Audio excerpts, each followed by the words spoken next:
बार silent bed भयो. That too also virtual mode मा. Virtual मोडमा देखेँ हिजो तपाईँलाई. अब कलेजमा सबै ठिक छ सबैजना? सबै ठिकै छ. हजुर हजुर हुन्छ दादा. म आल टक आइम फोन आउँदैछ. आल रिसिभ द्याट कल. ल by. Hello.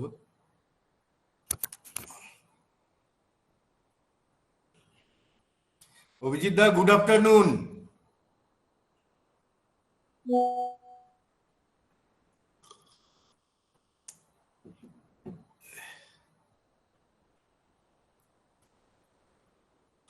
So am I audible? Yes, sir. Yes. Okay.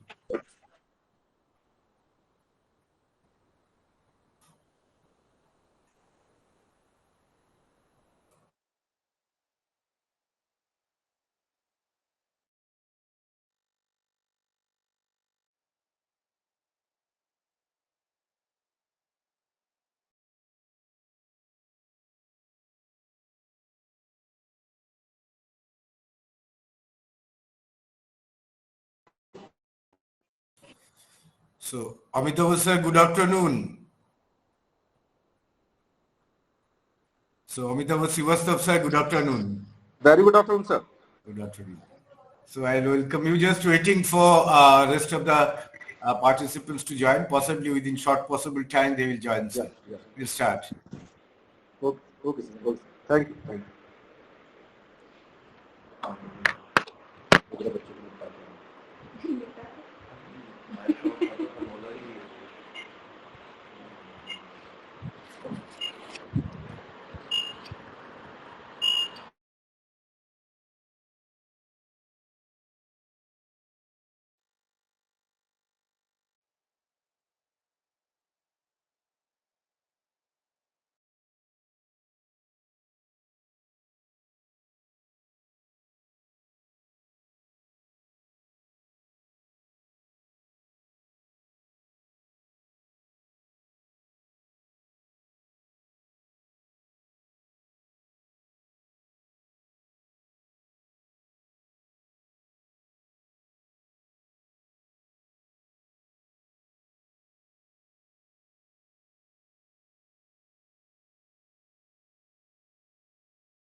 So let us see another 5 minutes and then we will start. I hope because still less than 50% candidate yet to join, more than 50% candidate yet to join. So maybe another 5 minutes, then I'll start.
So I think time is ticking out, and I cannot wait further to the rest of the participants to join. So I hope that you will join in between and let's start then.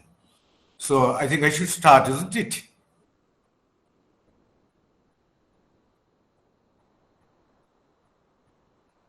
So am I audible? Yes, Yes, sir, sir. you are. Yes, sir. Yes, sir. Yes, sir. Yes, sir. Okay, very good afternoon to all. And today I rather arrogantly intrude to deliver a kind of have an interaction with you.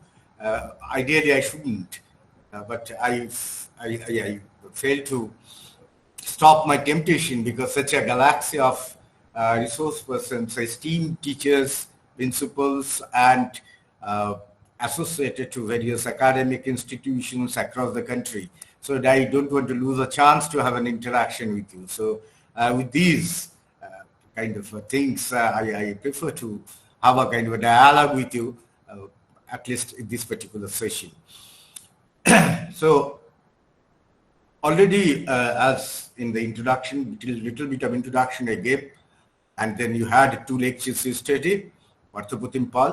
Now today, what I precisely I try to do that, okay, we are introducing the NEP at various institutions, be it in the central government or be it in the state government, be it in the private institutions, be it the technical institutes, or it's a UG college, postgraduate institute, research institute. So everywhere, all the institutions, they are actually trying to, in a catch-20 situation, rather I can say, because the policy has been introduced in 2020, and as I told that it is in a concurrent list, so different state governments have different takes on this particular NEP 2020, and since the education is in concurrent list, so therefore, once it has been being floated by the central government, respective state government, they do take cognizance and do certain kind of customization, take on objective view, and finally they also introduced. So for that matter, you find a certain time lag of implementation of NEP. But very precisely speaking, and that all of us, irrespective of the institutions, irrespective of the time limit, already they are into this NEP 2020, all of us, we are in a very nascent stage, very early stage. So therefore, what we are precisely trying to do, certain guidelines, NEP 2020, which have been provided, certain parameters we have taken and we try to introduce, and mostly we are working with the subject combinations. In the subject combinations, the major triggering force is that to introduce free entry and exit that is there, that multiple level entry and exit that we are trying to ensure, number one, because colleges are again affiliated to different universities. There are certain autonomous colleges also, so they have their own liberty, but most of the colleges, they are governed by rules and regulations of respective universities. They are affiliated to universities. Again, at the university level, they are having certain bodies through which they are working to introduce this NEP. And the prominent one, possibly,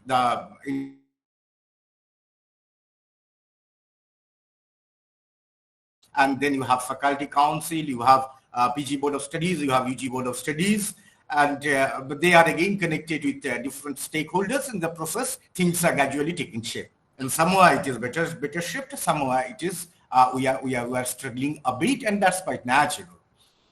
Now, the first thing that I would like to point out that what are the basic 8 pillars of new education policy. Certainly, all of you are possibly aware of that, and many of you are having more knowledge, more first-hand experiences on NEP in comparison to me. In spite of that, just for the sake of argument, of sake of deliberations, I would like to point out those basic 8 pillars of the NEP, which is having multiple ramification, implication. So further, not only higher education institutes are concerned, it is also linked from pre-primary to the tertiary level. So pre-primary concept was not there, that is going to be introduced. So I'm not going to get into the details of the school, which is not our domain at all. So we will try to stick to the higher education institute. Now, what are those 8 parameters, which is precisely very important? The parameters, maybe you can, the chronology or the sequencing of the parameters, that's absolutely your freedom. The way you will put it, it can be put it in that way. So therefore, the first parameter, say for example, the 8 parameters I will try to point out. The first one is the academic leadership, governance and management. The second is the holistic and multidisciplinary education. The third is higher education and society. Fourth, Indian knowledge system. Fifth, information and communication technology. Sixth, research and development. The seventh is skill development. And 8 is student diversity and inclusive education. So if I just go on the reverse order, just to repeat it, student diversity and inclusive education, skill development, research and development, information and communication technology, Indian knowledge system, higher education and society, holistic and multidisciplinary education, academic leadership, governance and management. If you closely follow the progression of our institutions, maybe for last 2 decades or more than 2 decades, I say, most of these basic pillars were always there. There's no doubt about that. Now the question is that if these basic parameters are overtly or covertly is there, then what is the requirement of new education policy for the government to introduce? Possibly 2-3 terms which was not so well discussed, or rather well well interrogated at the higher education institution level, that is holistic and multidisciplinary education, Indian knowledge system and skill development. These are the 3 issues precisely we find relatively new, or maybe are new incorporations in the new education policy. But the rest of the things, be it academic leadership, governance and management, it is there. Higher education and society, it's beyond doubt, it's always be the case. Information and communication technology, we have a huge trajectory we can draw. Now, say for example, we started when our career advancement process being evaluated, when the NAC evaluation was taking place, maybe 15-20 years. So that time, maybe having a PowerPoint presentations in your class in a CD format, or maybe the library, some kind of automation in the library, and use of projector to show your PowerPoint. Possibly that was the very early stage of ICT. If we correctly recall, all of us, we can recall it. And that too also, it was not plenty. Maybe 2-3 classrooms in a college, we used to have this kind of facilities. And most of the departments are equipped with maybe 2, 3, 4 computers. Department was distributed, and based on that we are working. That was possibly the first and ICT intervention, we can say. And prior to that, if you can, you have a projector, table projector, and there you used to use some kind of transparent sheet through which you used to make presentation even in seminar. And the present era, if you just today you look at around at your institutions, at your classrooms, at your entire teaching learning process, is a kind of a revolution and a huge evolution that took place. That is beyond doubt. Now, the question that needs to be answered at the first, that what is the requirement of new education policy 2020? I understand these 8 pillars, and if we follow the previous NAC evaluation accreditation process, Now it's gradually, the accreditation process is also changing. We are getting into a binary mode of accreditation. So it's the 0 and 1. Possibly the institutions which will be 0 is come within a year time or so, then they would be considered as a laggard institution, and the institutions which are getting 1 in binary system, they will again reevaluate it. And based on that, as a research-driven undergraduate system and research-driven university, that's also become a point of discussion and point of highlight. So therefore, a paradigm shift is gradually taking place. And third, an important issue which is becoming very pertinent and important, and that is the multidisciplinarity, interdisciplinarity and multidisciplinarity. Now, maybe each of the issues would be handled by a esteemed resource person. I will try to give you certain kind of backdrop and try to integrate these issues. Now, if you follow the previous evaluation process or the process that we follow to date of NAAC evaluation, why I am bringing that, this is because important, these are having some leakages. Now, we know that 70% will automatically be evaluated through your AQAR and SSR, and 30% would be through the peer team will visit, and rest of the 30% that we are last 3-4 years we are undergoing through this particular system of accreditations or evaluations. Along with that, we have National Institutional Ranking Framework, and gradually this National Institute Ranking Framework as well as the NAAC evaluation is all in, and the AICT is there, and then for the apex body of all the technical institute are there. Now, as a new education policy will take proper shape, would be a single window system would be created. That means all evaluating or accreditation agencies will be merged. Similarly, presently we have UGC, we have AICT, then we have multiple, like we have NHERC, we have HEGC, we have GEC, we have NSQF. So there's a host of institutions are there to they generally work as a policy making body and as well as the monitoring body. And to add further to this, that NAAC NBA ranking framework, NIRF, world-class universities ranking, and lifelong learning.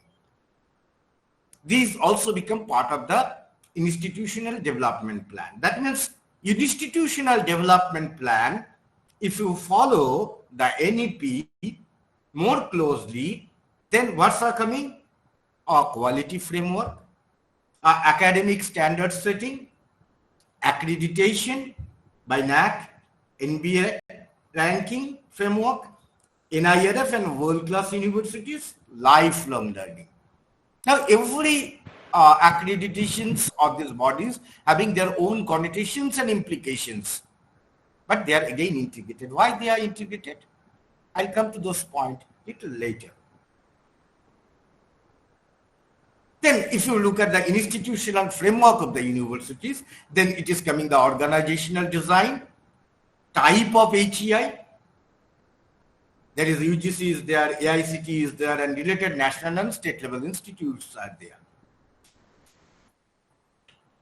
And if it is the management part, then principle of management, planning, human, infrastructural, technological, financial management, research project management, those are become part of the Higher Education Institute. I am again reiterating it, that if you talk from the management point of view, then principle of management, it's the management planning, and within this management planning, what are the attributes are coming? Human, infrastructure, within the infrastructure, physical infrastructure, technology, finance, financial management, then managing the research projects and management of the project. And the NEP is asking us, or rather giving us a guidance to follow 5W approach. Now, what are the who, what, where, and why? How and how much? Now, these questions are for any statement to qualify. For that matter, if we make any logical statement, this logical statement generally we qualify with who, what, where, and why, how, and how much. So therefore, these attributes are always there for any kind of statement. So it is there also. That means if I have to validate something, if you have to invalidate something, then these questions or these words will always will act as a prefix. Now, that was what we told. The first told that there are 8 parameters on which NEP is based on. The first part that I told, that is academic leadership governance, holistic and multidisciplinary education, higher education and society, Indian knowledge system, which is also new to us, a new introduction rather we can say, information and communication technology, which remain part of our system for last 3 decades, not less than that, not more than that, not less than that, if I say. Research and development is always part of any institutions. Skill development, this is also a new intervention we can say at the Higher Education Institute. And student diversity and inclusive education is always there. And then I came to the points is institutional framework of the universities or higher education institute. It is the organizational design, type of HEI. Now you can put yourself according to the type of HEI you are. Then there are certain regulating bodies like UGC, ICT, and related national and state level institutions. Then I pointed out about the institutional development plan, which we call short-term plan, medium-term plan, and long-term plan. Now, within that, what are the major attributes? The major attributes, the quality framework, academic standard setting, accreditations by NAAC, NBA ranking framework, NIRF, and world ranking, I can say, and lifelong learning, which is also an important attribute of this new education policy, because open distance learning and massive, which is called MOOC, massive open massive open education system, that is also there, MOOCs, and Moodles is also there. And then in terms of governance, I told that there are HCI, NHERC, NSC, HEGC, GC, you can just click and you can get this information.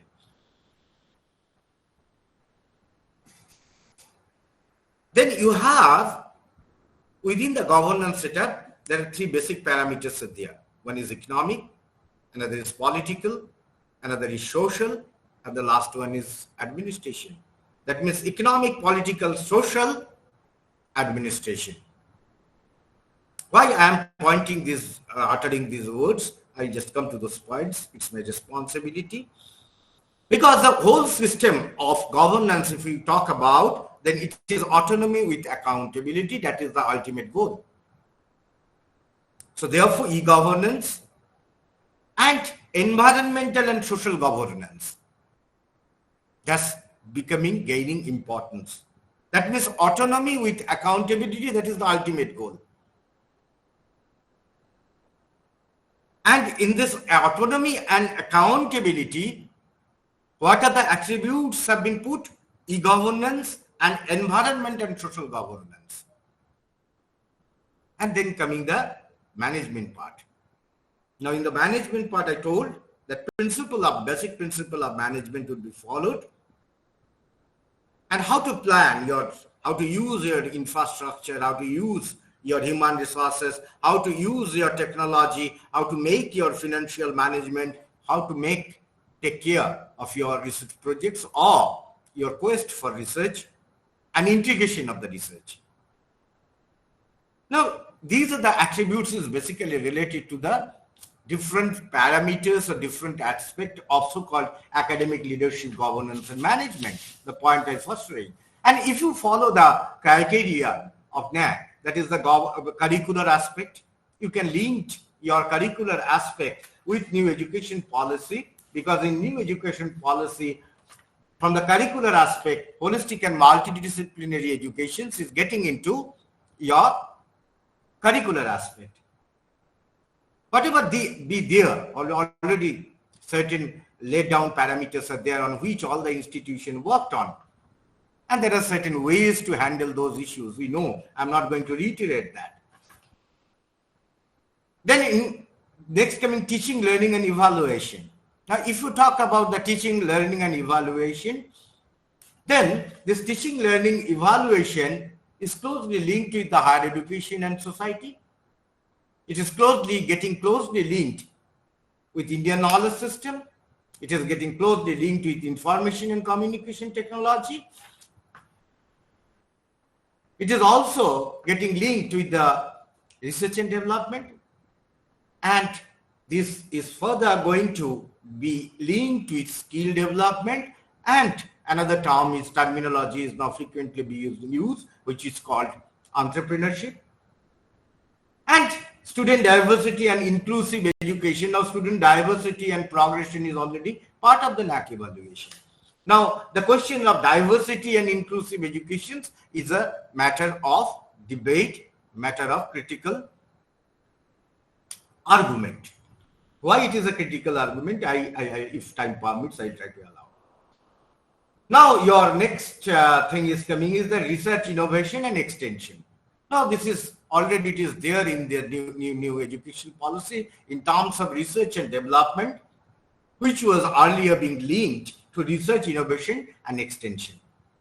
Now, the research and innovation and extension, if you talk about the extension are having certain attributes. One is the outreach program, another is the collaboration, the third one is the networking, the fourth one is the industrial linkages, the fifth one is the linkages with the society.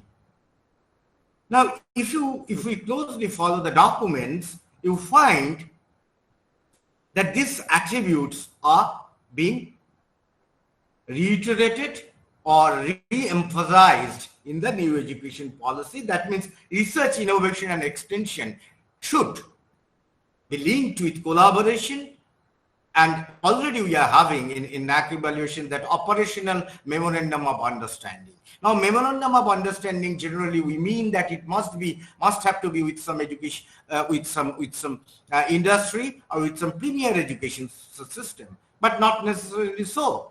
It is having a two-way relationship. It might be different type of social collaboration.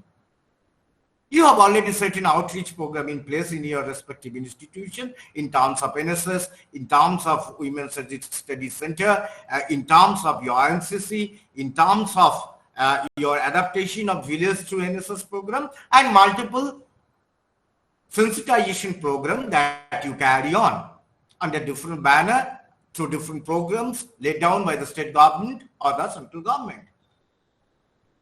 So that is already there. Now, to the next attribute of the NAC, all of you know this. It's just I was forcibly reiterating student support and progression.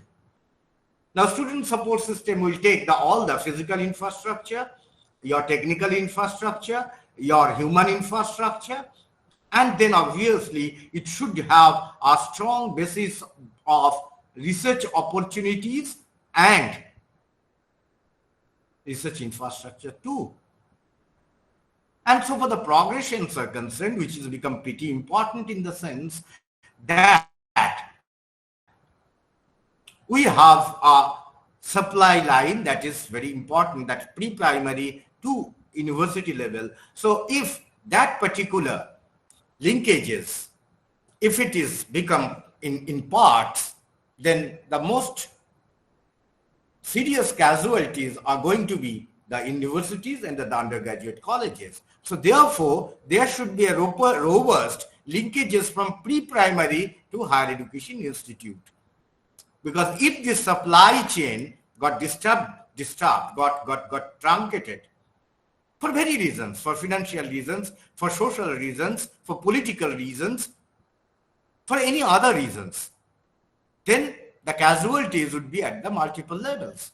From the institutional perspective, it is having a serious social connotation too. And the progression means that what they are going after moving out from the education system, where they are reaching. Are they reaching to an informal sector? Are they dropped out? And the girls, they are getting into early marriage, or the boys, they are getting into the child labor, or maybe who have relatively higher ages, they are getting into the menial works, or a large segment, almost more than 90% of the sector of the Indian economy is run by the informal sector, which is do not have much support. The support we the people, we the teachers used to get, the certain cushion we used to get, they don't get. But the economy is precisely being carried on by this informal economy or the informal sector. So are they reaching there? Are they moving out from the agricultural sector and finding out in a despair they are searching year-long survival strategies? So therefore, NEP has a responsibility to think on that, because it's not an education compulsion, it's the economic compulsion, it's the social compulsion that we cannot avoid. So that is why the progression is becoming important, that who are progressing, how are they progressing, where are they progressing, and whether they are progressing or not.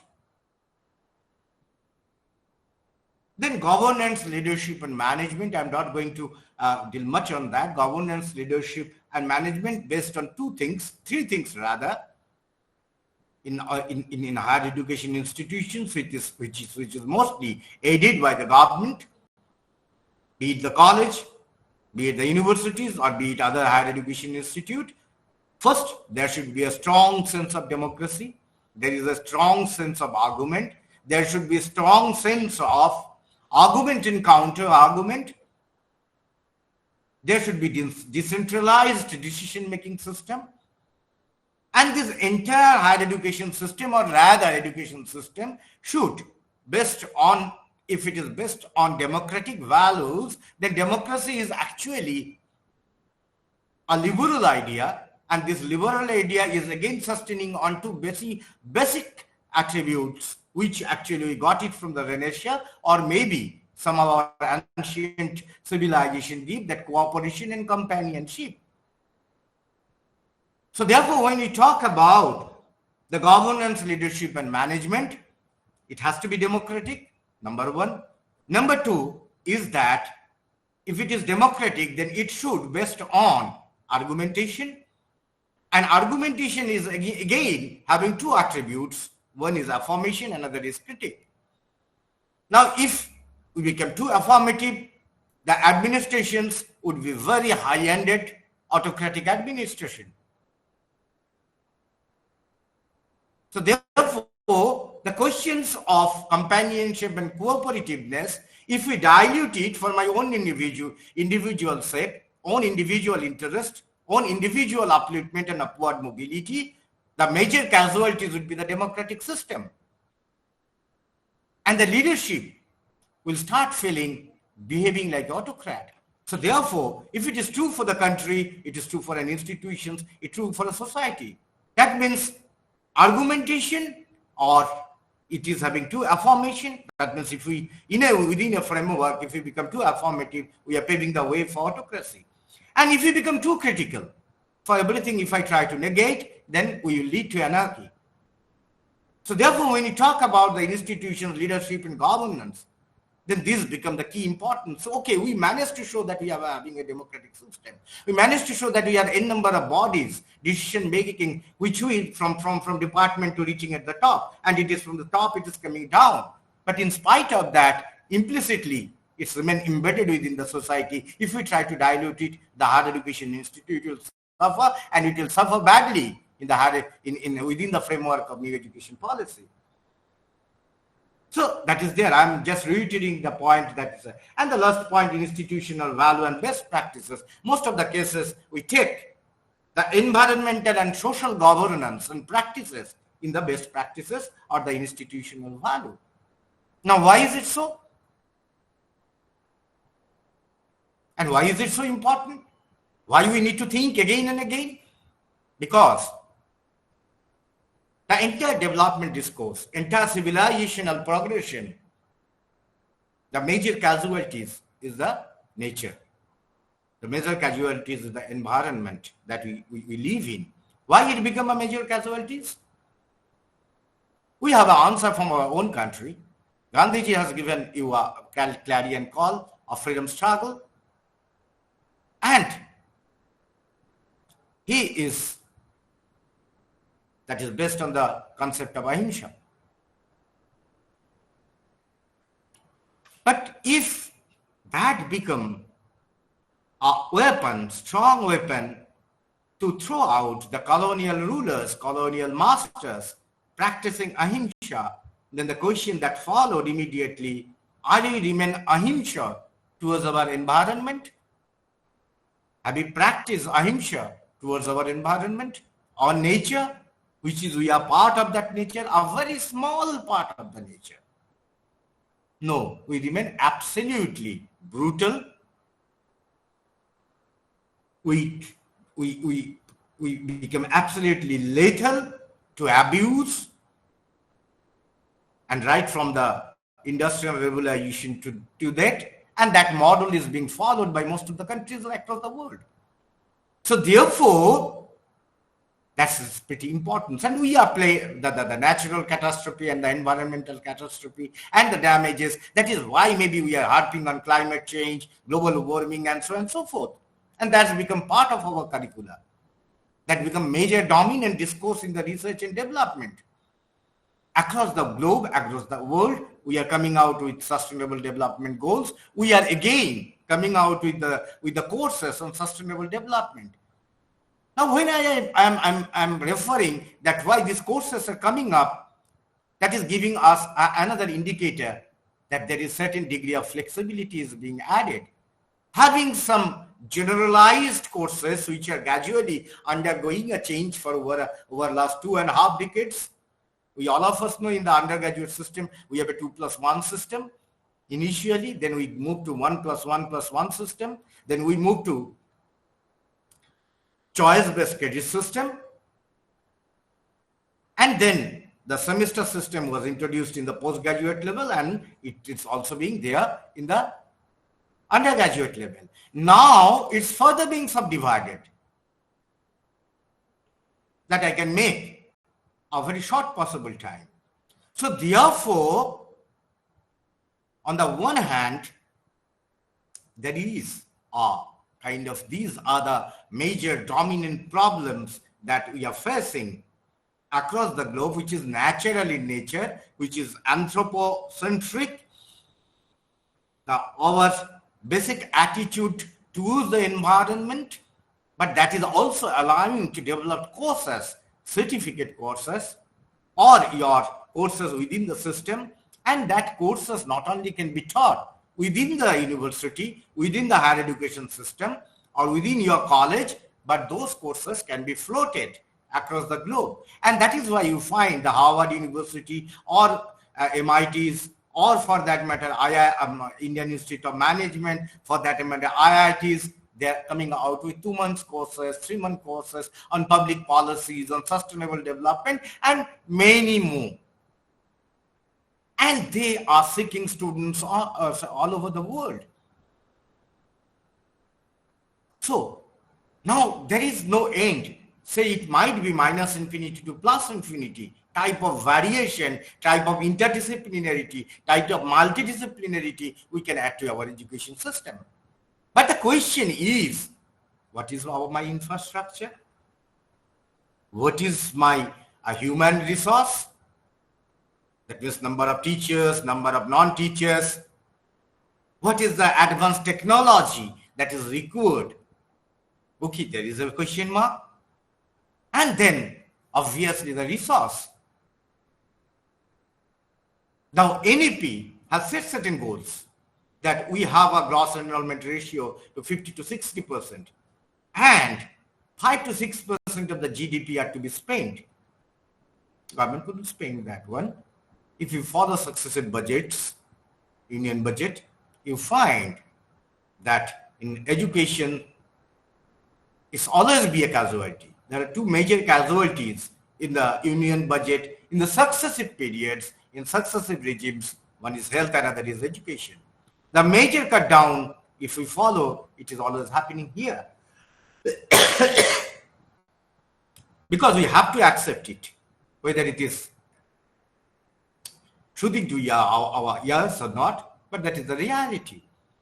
And if you look the expenses or the expenditure, the allocation, research and development, it is among the lowest among the countries, among all the countries. It's less than 1%, 0.94% to 0.96%. Now this is reality. Now when this gap is there, that means if I have to meet up the 3% gap, how it would be taken care of? You follow the suggestions of irrespective of institutions. When NAC visit is there, one point is very strongly being advocated in last 20 years, you go for own resource generation. It's not a two-day story. It is not NEP 2020 story. It is the story right after 1991 that you go for own resource generation. And this particular call, particular urge is going to be more and more stronger because we don't expect a drastic rise in the allocation by the government on education. There are certain limitations. Government may think that we are spending huge amount for rural development. We are spending huge amount for our rural sector. Maybe we are spending huge amount of money allocations on infrastructure. These are not, we cannot deny the importance of those allocations. These are paramount importance. But the casualties become the higher education institution, especially government run and government funded, barring from our premier institutions in our country. Now how will you negotiate within the framework of NEP? And why I am harping up within the framework of NEP? Because it is having a certain kind of background that will put us in a very challenging situation. That challenge you need to understand. That means, so far, whatever I discussed, first I took up the 8 major parameters of the new education policy. Then I linked up with the, so far, whatever the accreditation process, NAC accreditation process, the basic parameters of that, and we find a close proximity between these two. We can almost say it is a one-to-one correspondence. Then we come to the institutional framework and we harp on that. Now the question that become important, that why there was a requirement to have a NEP 2020 in place. That question is pretty important and need to be answered.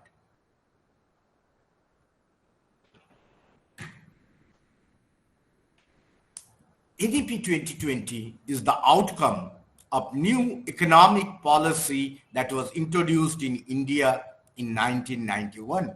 You may say, hey, are you a fool? Are you a foolish? Our government is foolish. That after 30 years, they all of a sudden they thought that we need to have a policy. Yes, there was a dire requirement of a policy. Because once we got into new economic policy, which is the prime 3 major triggers, I don't want to, all of you are much more learned on this particular issue, but still I try to connect it. That new economic policy make our economy globally connected, which we call globalization. We liberalized. There is a two-way relationship in trade, commerce, and other aspects also. The free flow of goods and services. I put major emphasis on services, because you may think about banking, you may think about insurance, you may think about foreign direct investment, you may think about foreign institutional investment. So all those things you may think. But there are other aspects too also. You may talk about the intellectual property right, you may think about the geographical indicator, which we call GI, you may think about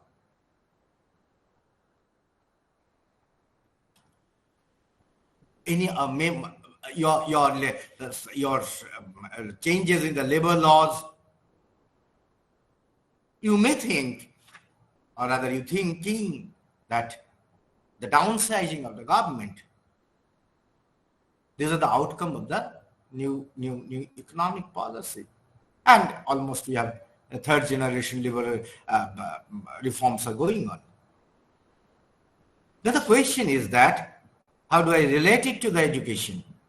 And what are the changes already been brought in line with the new economic policies? Because economy and society doesn't go in isolation. They move in hand. They go in tandem. It's not mutually exclusive. It's mutually inclusive. Now, for that matter, the backdrop was that something like that, whatever economic situation we had, whatever economic crisis we had, I'm not going to harp on that. But I am going to harp on that is we are having a population dividend.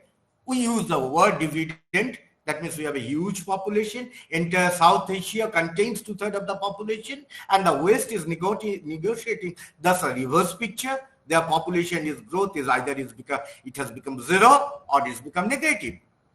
So what is the imminent result? The imminent result is that the West, or the developed countries, so-called developed countries, there's a severe scarcity of skilled and unskilled workers. And on the other hand, we, the countries, are having huge young population. Many of them, they do not have the job, or the work, or the proper livelihood, a decent work. Now this is the challenge the country is confronting over time. Now, if they are confronting, then how to negotiate with that? At the same time, downsizing of the government is not the number of representatives in the parliament or in the assembly that is going down. But it is the government is withdrawn from the production system. We know that most of the sectors which was owned by the government is no longer owned by the government. Just there are some few here and there, like island, your education system, maybe part of health system, part of defense system, part of railways, they are remain within the government. Rest of the things are in the hand of the private players. The private players might be from our own country, from the abroad. Now, what West realized, how they negotiated, we know that. One, that the technology-driven production system, that is a cliche. That's a old story. But this old story actually allows us to think about a knowledge-driven economy. And we talked about that in 10 years back, that India likely to become a knowledge-driven economy. Now, if it has become a knowledge-driven economy, where we are getting connected? We are getting connected with the global education system. Earlier, not only the economy was insulated, rather the society was insulated, including the education system. And we followed the British education system right from the Macaulay Charter till late 80s. We followed that one. But once we got into the global education system, we find the outflow of the most highly skilled laborers. Don't take laborers, the word labor, as a derogatory word, that the economics, all are laborers. Some are skilled, some are highly skilled, some are into blue-collar jobs, some are into white-collar jobs, some are into manual jobs, but at the end of the day, all are being paid wages. That is why that's the economists prefer to believe you don't take it otherwise. The word labor is not bad here. In spite of, we have a 1st May, we have it's 2 days back, we observed the 1st May, that is different story altogether. I'm not going into that, the dignity of labor and all. But ILO and all, they are still working. Now, having said so, there is the high-skilled laborers, they started moving out from our country. You find in post-1991 scenario, the Indian Institute of Management, they become a huge, they got a huge prominence. And to get into the IIM, and before passing out, they have been offered lucrative jobs and their monthly emolument become news items. Why it is so? Because the global education system, the global knowledge system, and the global economy was very closely linked. If it is closely linked, then you require multitasker. And if you require a multitasker, the first multitasker, most best possible minds of our country, they are either in the IT sector or they are the multitasker from the management. So you may find that doing MCA, they are going to, or from IIT, they are doing MBA degrees, and they are all over the West. In any field, you find the entire South Asia. And the new diaspora being created. And this diaspora, maybe they have a dual citizenship. They are citizen of India, they are citizen of US. These are unheard of during our era, in pre-1990s era. So therefore, there was a requirement, there was an urgency that we need to get connected with the global education system. And that is why the changes that took place prior to the new education policy, these changes are linked with that. And therefore, when you talk about the choice-based, that means you are actually getting into multidisciplinarity or interdisciplinary format. What was earlier, it was co-curricular activities. Say, for example, you might have a hobby of painting, you might have a hobby of photography, you might have a hobby of craftsmanship, you might have a hobby on music or instruments or many more, or make a filmmaking, or maybe you are a very good orator, or you have a very huge creative bent of mind, possibly you might be a student of physics or chemistry or mathematics. I do not have an option to have a proper training on that, because it is co-curricular activities, be it at the school level, be it at the college level. Only exception that we are having, that co-curricular activities was a curricula that is none other than in anywhere in the world, but in our own state, that is in Shantiniketan, Vishwabharati and Sriniketan. The Tagore has successfully did this many years back during pre-independence period. Unfortunately, we didn't follow that. Neither we are very keen to follow that at any stretch of imaginations. Rather, we are creating a world which was the breeding ground of free thought, liberal thought, arts, crafts, critical minds. Now we are fighting that how we can erect a world in that particular. That's a trivial issue, but I failed to make. I got a little tempted to say that. So actually we are attacking his philosophy, but we didn't accept his philosophy. Had we accepted this philosophy, many of these connotations are there, be it the skill development. So he brought the leather technology from the West. He brought the different kind of craftsmanship from the West. He brought the new different agricultural techniques that can be implemented in a rugged terrain of a tribal dominated areas. All are successfully being done, but we didn't follow that one. And forget about the rest of the creative fields that was there. So when we talk about this co-curricular to curricular, that transformation is taking place in the new education policies. But the problem is that who will teach that? How we will get the people? How we will get the resources? Because to get teachers in a government institutions or government funded institution is not an easy task. And in given the fact that all the governments, be it the state government or the central government, they do not have a huge resources like US. Their priorities are not that at one go will attack or rather take care of all the segments. And that is why we have a very segmented approach. Maybe we are putting emphasis on infrastructure for 10 years. Maybe we'll go somewhere else after beyond that. I'm not going into nitty-gritty of that. That's not the intention of my argument. But I precisely want to say that therefore, this co-curricular, once is becoming curricular, then what is coming into the system? is the interdisciplinarity and multidisciplinarity. Now, what is interdisciplinarity? Interdisciplinarity, say, my own basic training was in economics. Now I get in touch with the anthropologist, a sociologist, a political scientist, a historian, and try to come out with certain ideas that can be taught, that can be framed in a syllabi, that can be taken up as a research, interdisciplinary. Now, say for example, I am working on the climate change, then I require the hardcore scientist to a person from literature. Why? How come a literature person, what he will do? I reach to a, say for example, mountain, and I find that people are talking in a language. Possibly they are talking in a Tibetan language or other language, which is not, they are not private to English or any language, Hindi or the language we speak. So to understand their language, to understand their local traditions and culture, their practices, their traditional ecological knowledge, their local stories, because that is also a storehouse of knowledge. So we need to think on that line also, that how they can be integrated.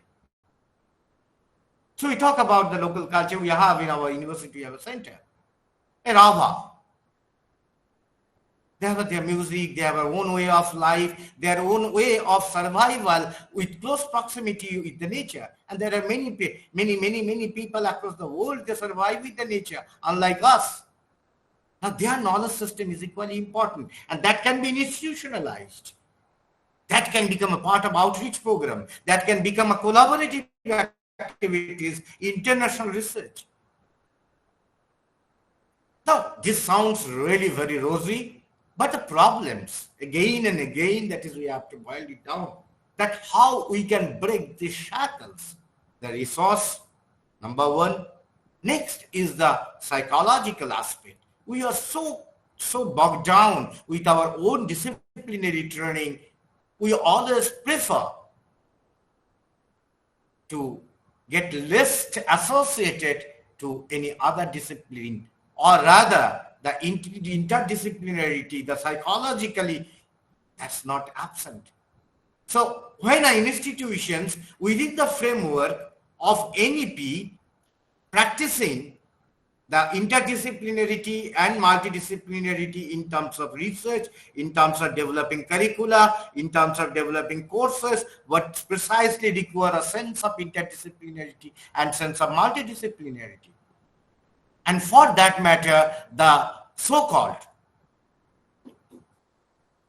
the departmental concept, which many a times acts as an island on their own, need to be broken. If we fail to break that, we fail to stumble.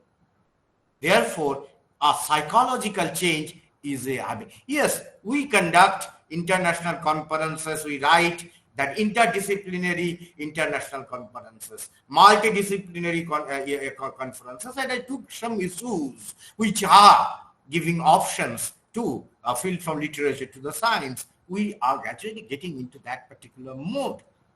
But so far, our regular teaching pedagogy is concerned, our teaching learning method is concerned, the so-called, the psychology of interdisciplinarity and multidisciplinarity is still a challenging task before us. Possibly our training is important for that. Maybe no one is responsible for that. But the way we have been trained, we need to untrain ourselves. So that is closely linked with interdisciplinarity and multidisciplinarity. If we have to address it in perspective, put it in perspective, creating certain combinations is not enough. Now, another issue that's very important and which is closely linked with diversity and inclusiveness. But before going into diversity and inclusiveness, I left the East-West negotiation in the academic system. In between, I just took a turn, if I'm not mistaken. Now, what West realized? That West realized that they are need skilled, semi-skilled, even unskilled workers, but they cannot take beyond a threshold limit. So initially, it's become technology driven, and now they realize that, oh, enough. I have created production unit in China. I have created production unit in Taiwan. I have created production unit in Singapore. I have created production unit in South Korea. I have created production unit in Bangladesh. I have created production unit in India. But how long and how much? So therefore, another shift is taking place, that is the development of artificial intelligence and machine learning. And it is in a national stage. And that is encompassing everything. Our every aspect of life, be it economic activity, be it cultural activity, be it social activity, be it our daily life, is all surrounded by the artificial intelligence and machine learning. Just we need to explore it, how it is taking place. So therefore, which was earlier tangible is become intangible. Therefore, that movement shift from tangible to intangible. But we remain tangible. Our institution remain tangible. We human being, having certain a small degree of knowledge, we remain tangible. Our students remain tangible. Our society, from where the students are coming, they remain tangible. And where a country which is hugely diversified, the country which is absolutely heterogeneous, every 1 mile, the language changes, the cloth changes, the food pattern changes, the culture changes, the degree of knowledge changes.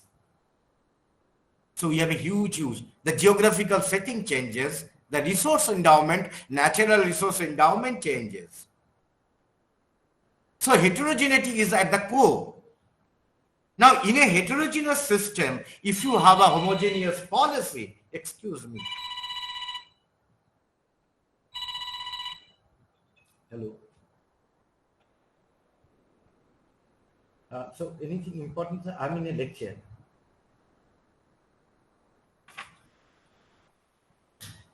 So therefore, it's become more challenging. Now, if you consider a college, say for example, I'm giving a direct example, a college located interior of Purulia or Bankura, a college located in, say for example, that vicinity of the last post of the Bengal and Assam, a college in Sundarban region, and you compare a college located in Calcutta or Delhi, in Bangalore, or institutions for that matter, there is a huge difference. Or maybe if you go to Watan College for that matter, which is in maybe 2 hours journey from the hills here. And if you think that NEP and all parameters would be equally being implemented and executed, that is next to impossible. Government understand that. We understand that. But we need to negotiate. That means the degree of negotiation will vary from institution to institutions. And if, as I am telling that we are getting global knowledge system, and global knowledge system is having a specific Western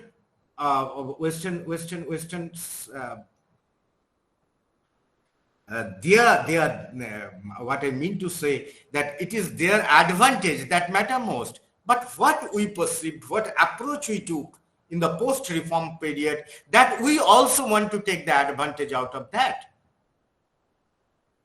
That means if it is very advantageous for them to replace or take out the entire South Asia as a market, as a supplier of all kind of laborers, which will reduce their cost of production and allow them to expand their market beyond Europe,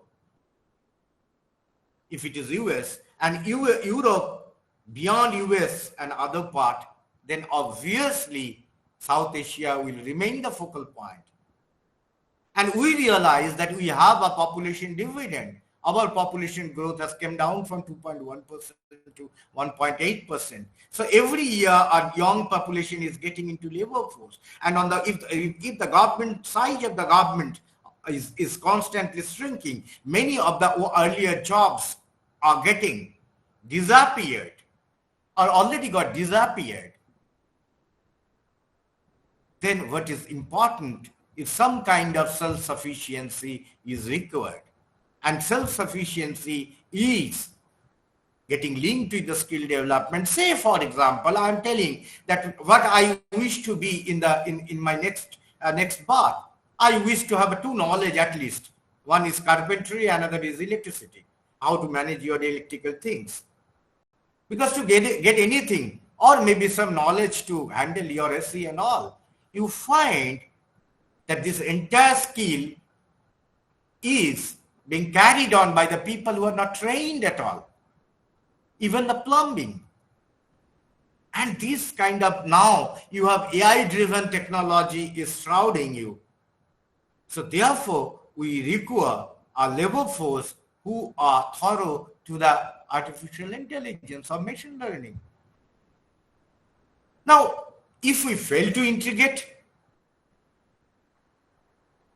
then what will happen? Because we talk about inclusive education and we talk about diversity or diversification. Now, if you talk about the inclusion or inclusive, the term exclusion immediately is there because they go hand in hand.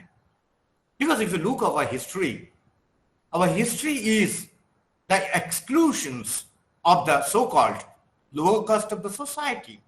They have been deprived from 1,000 years from having knowledge. So therefore, we have a historical legacy that we inherited, which actually debarred a large segment of our society to have even mere knowledge, access to knowledge.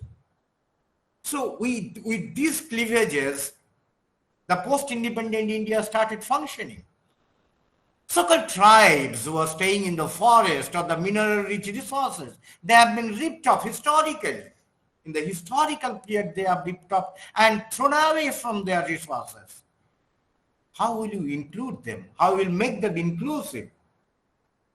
That's the biggest challenge. And for that challenge, to combat this challenge, different policies are every year being announced so that we can make it inclusive. But if the objective function, that where to go, the progression, if there is this progression become blurred, there is every possibility that exclusion would be a natural process. It would be a spontaneous reaction from the young minds. They will make them excluded, and which is happening. The best testimony is the COVID-19. We find the early marriage increased. We find the girls dropout increased. We find only 11% of the students, they try to cope. That so-called all of a sudden this online education system that we forced to bring in. So therefore, in our education system, within the NEP, the information and communication technology is going to, in that directions, where online, hybrid, physical, all will submerge. The geographical boundaries already getting blurred. It will get further blurred. And that is why this credit is so important. That is why this credit bank is so important, because we are adding two kinds of mobility. Physical mobility for the students. We are also adding virtual mobility of the students. And that will allow to increase your GER, gross enrollment ratio. So if you only stick to this general classroom kind of education system, the GER is bound to fall. Therefore, we have to make a blend a virtual, hybrid, and we have to expand our horizon to the length and breadth of not only the country, but the world. And for that matter, we need to be tuned with the global education system. We have to be a strong presence in the global education system, knowing fully well that artificial intelligence and machine learning is going to take away jobs every day. 1.5 crore jobs have been lost in one stroke. Still, it is in national stage. So there was the biggest challenge.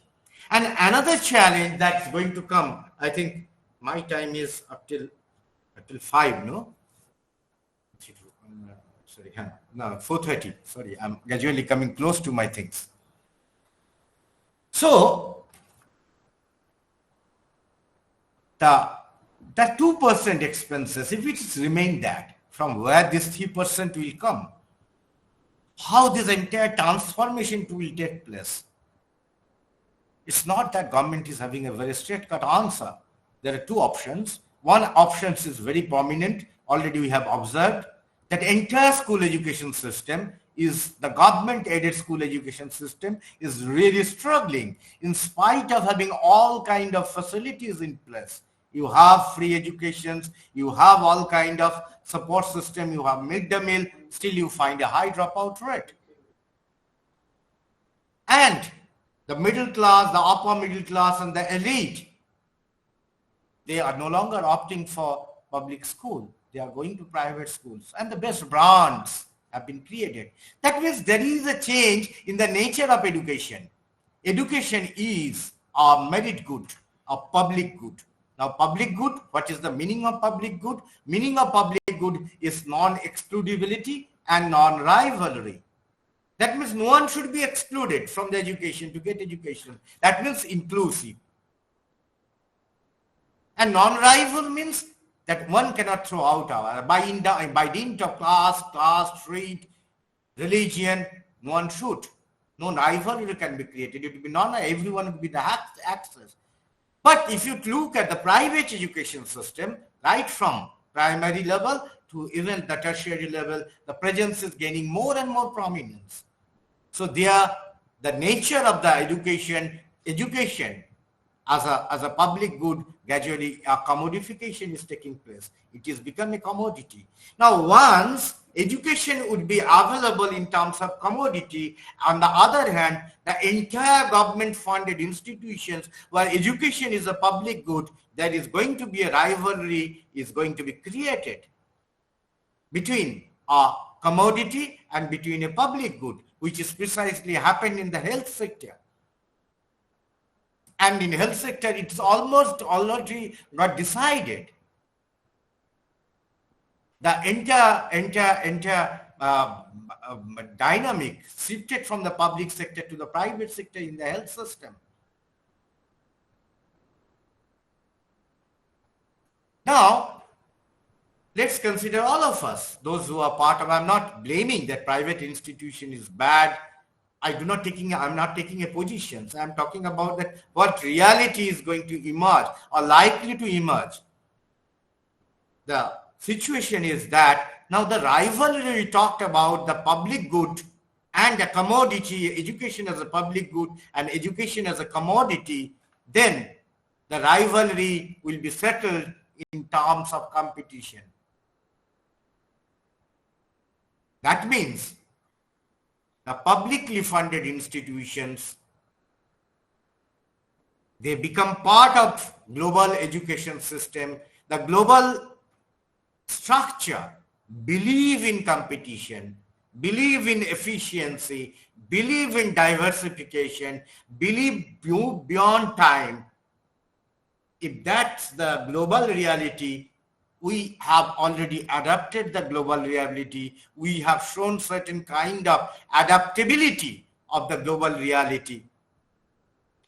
So if that be the case, then a competitive setup is going to emerge within the publicly funded system. And this 0-1 binary is nothing but a precursor for that. That whether you are in a position to withstand the requirement of the global educational system or not, and then a cluster would be created. Those who are 0, they would be put in a cluster. And for that matter, my own university can also go. So if that situation bound to emerge. It's a matter of time. It might be 5 years down the line or even less than that. This situation going to prevail. So therefore, the way it happened in the West, the teaching community, they are also mobile because it's a tenure track appointment. And you have to prove that your tenure is going to be extended subject to the conditions. What is your research output? What amount of students you brought in from the entire globe? What kind of new courses which you have developed that is having a global takers? All these become indicators, or already it has become part of your indicators of evaluation. That is going to become much more standardized in global order. So if the tenure track appointment is one of the aspect of the teaching community in the West, other is endowment, is like chair professor, which we called. It is being funded by the industrialist. That means why industry is funding? Because there is a close linkages between the industry and the institutions and their research. And that is why there's a chair professor, and they are the best minds in the world. They will be qualified for that. Who knows that in our system gradually that will also be there?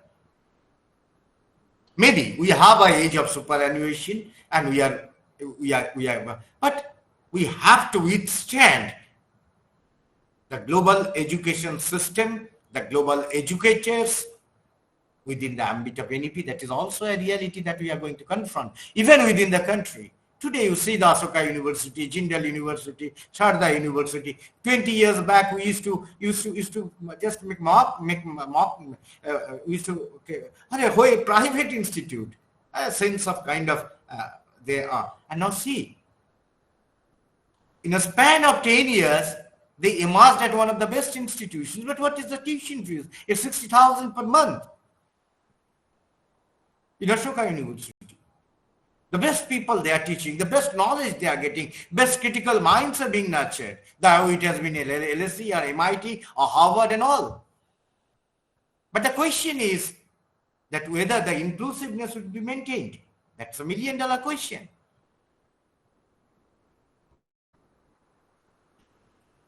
So I think I'm almost I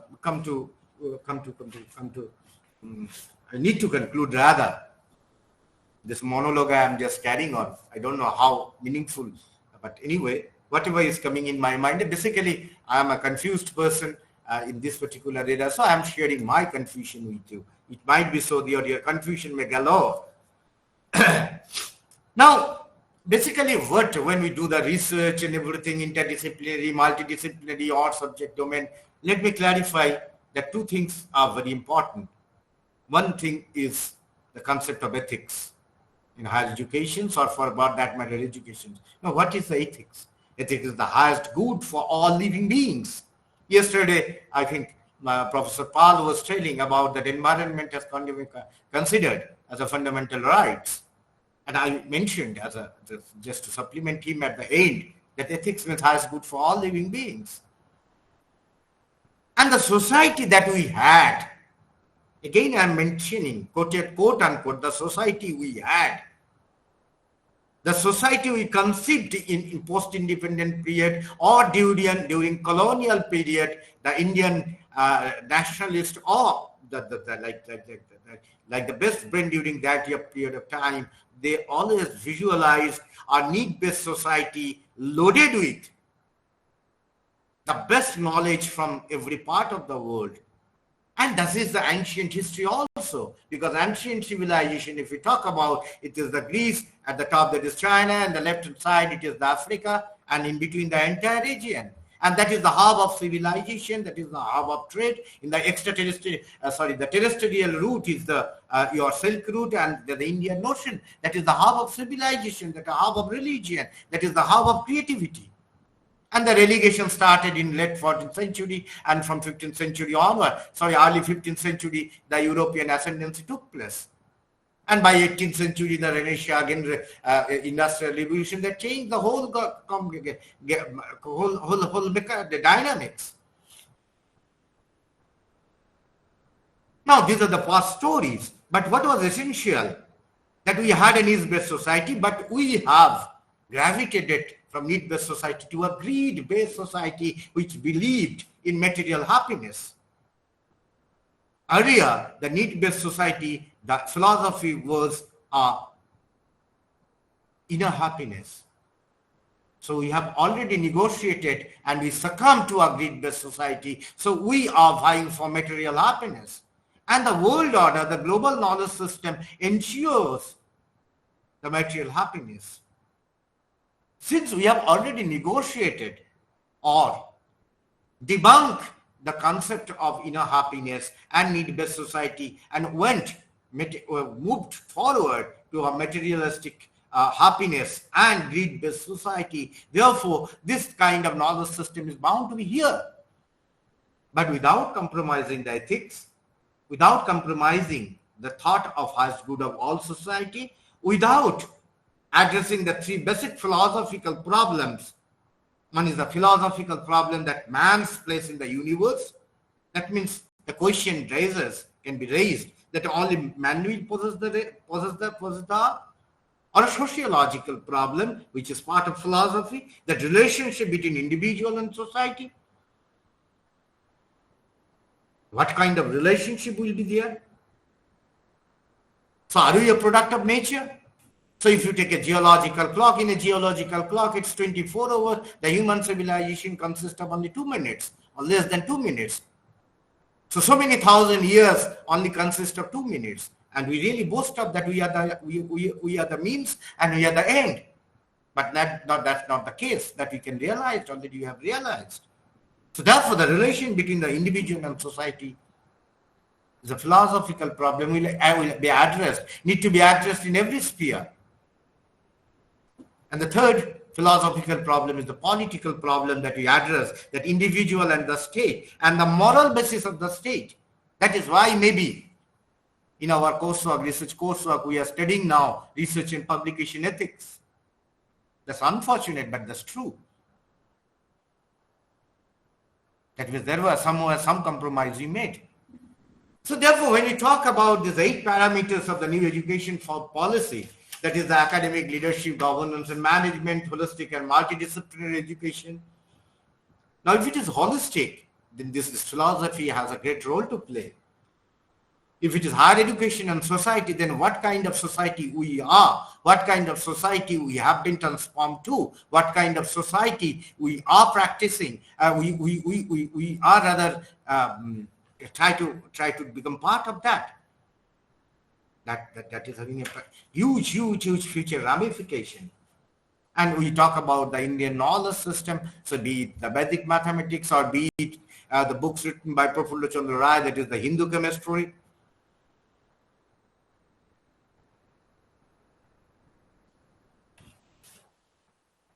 Or for that matter, the music, arts, aesthetics.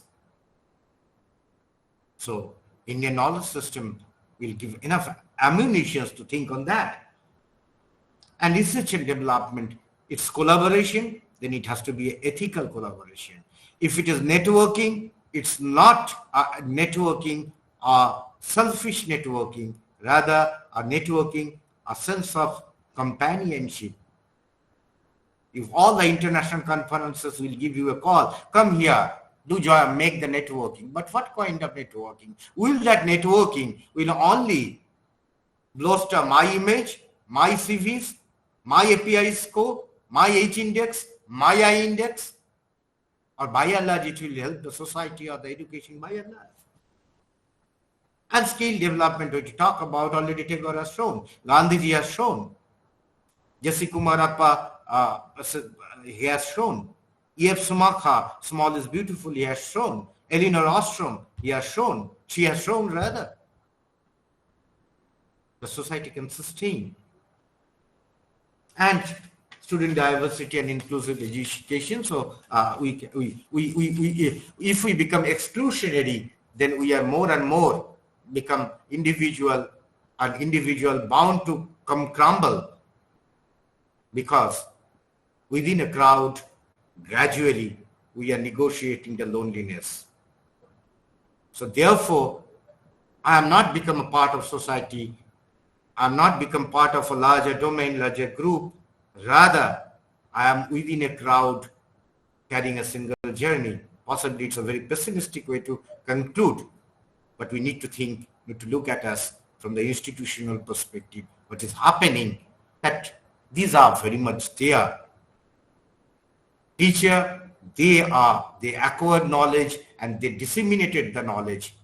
So long this particular universe will sustain, the quest for knowledge will always be there, and the transmission will be there. The mechanism will change. So maybe what we're talking about mostly is the hard kind of mechanism we are going to follow. So before concluding, just I would, if I have, then I would.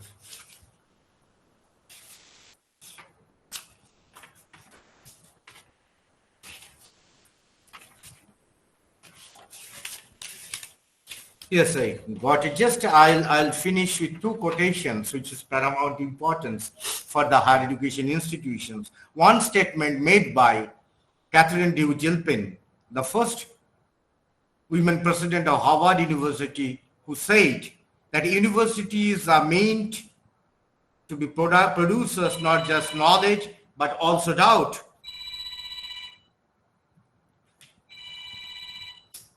Sorry.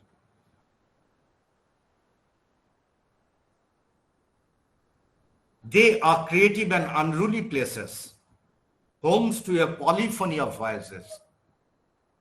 Two important attributes are there, need to be maintained. One is that polyphony of voices. Another is constant explosion of doubts. Otherwise, it will become a factory of knowledge. And I'll finish my lecture. Sorry, I don't use the discussion I told, but it's become a monologue. I'm extremely sorry for that, but prefer to quote Karl Popper, the famous philosopher of science in 20th century. An open society demands an ethic of tolerance and intellectual modesty. Our nation progresses through democratic debate and the process of intellectual experimentation. These are the two basic core principles within the NEP or without NEP we need to stick to.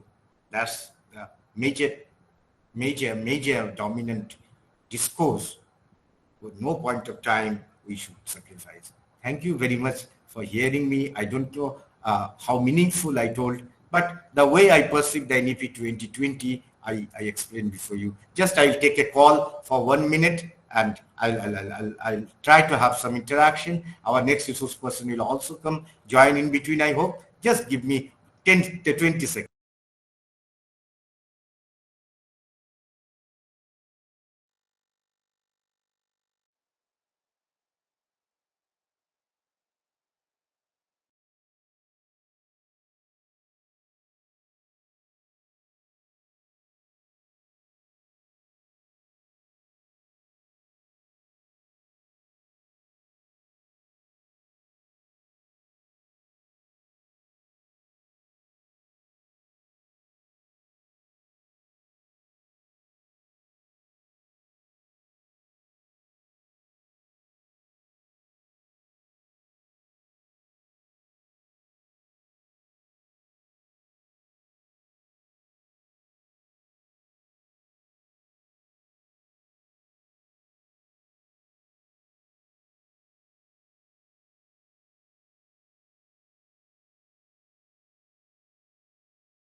So just I'm sorry because this telephone call I cannot avoid.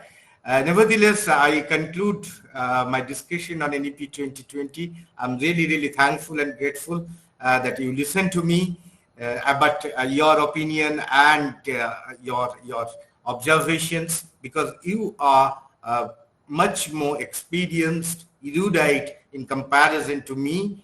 Whatever confusion or whatever little understanding I am having, I shared with you without prejudice. So that's my sole intention.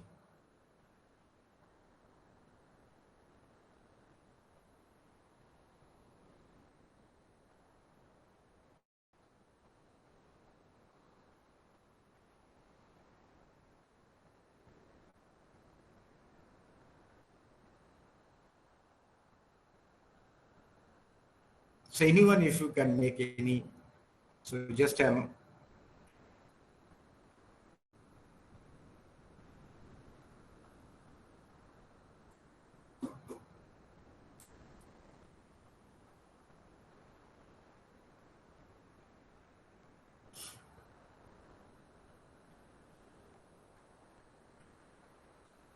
seems that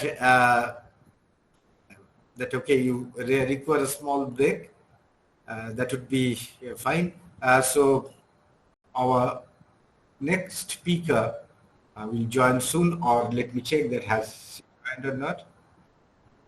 So Dr. Professor Uma Chattopadhyay, she was retired professor of philosophy, University of Calcutta. So ma'am will join soon, and she will deliver lecture on Indian knowledge system, basically the philosophy of Indian knowledge system that she will deal with and get deep into that, because we need to understand. Otherwise, this will remain as of certain phrases and with certain superficial ideas. Even I don't know anything much about Indian knowledge system. So I am also keen to hear ma'am to have a better understanding about the Indian knowledge system. So till then, thank you very much for hearing me, listening to me, and whatever, if anything wrong I said, please forgive me.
Yes. So, good afternoon, madam. Sorry, extremely sorry. I'm a little bit late. No, it's okay, madam, because they require to listening online, for 1.5 hours and 3 hours. They also require some kind of break. So that's absolutely fine. Just we had a session earlier, so they got a little bit of break.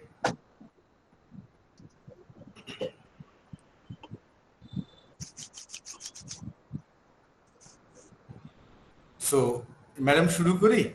Hi, yes, please. Hi. So, very good afternoon, madam. I heartily welcome you at this virtual platform of Malabo Mission Teacher Training Center, University of North Bengal. Ma'am, it's our great pleasure and privilege that you joined in this NEP orientation and sensitization program as an esteemed resource persons. There is a huge group of participants are there, right from academic administrator to principal to very university professors and all. So we have a very esteemed group of participants, madam. We are really, really lucky for that. And dear participants, let me introduce Madam. Madam Uma Chattopadhyay is currently, she is a retired professor of philosophy from Calcutta University. She has been educated at Jadavpur University. Dr. Chattopadhyay has a long teaching career in Calcutta University, affiliated undergraduate colleges, including Western College and Lady Bourbon College, Kolkata. She also taught at the postgraduate classes of philosophy in Rabindra Bharati University and Jadavpur University. She has contributed papers and seminars organized by many centers of higher learning, including one, the Department of Theology, Philosophy of Religion, Uppsala University, Sweden. For a short period, she was a fellow at Maison des Sciences.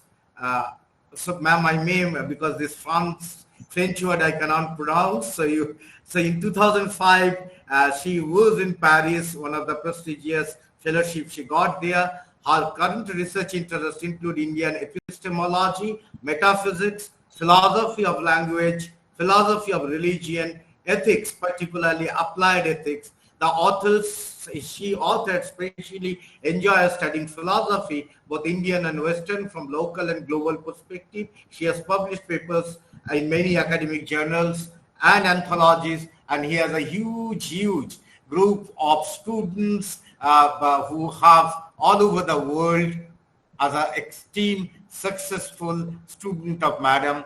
Madam, I heartily welcome you. And really, this Indian knowledge system and the Indian philosophy, they are very closely linked, and our education, possibly at any point of time, they shun away this core of ethical issues or ethical values the society bound to suffer. Ma'am, I am extremely happy. So it's over to you, ma'am. Thank you so much, Professor Chakravarti. Madam Anjun. Anjan, oh right. Now in front of all these very, no.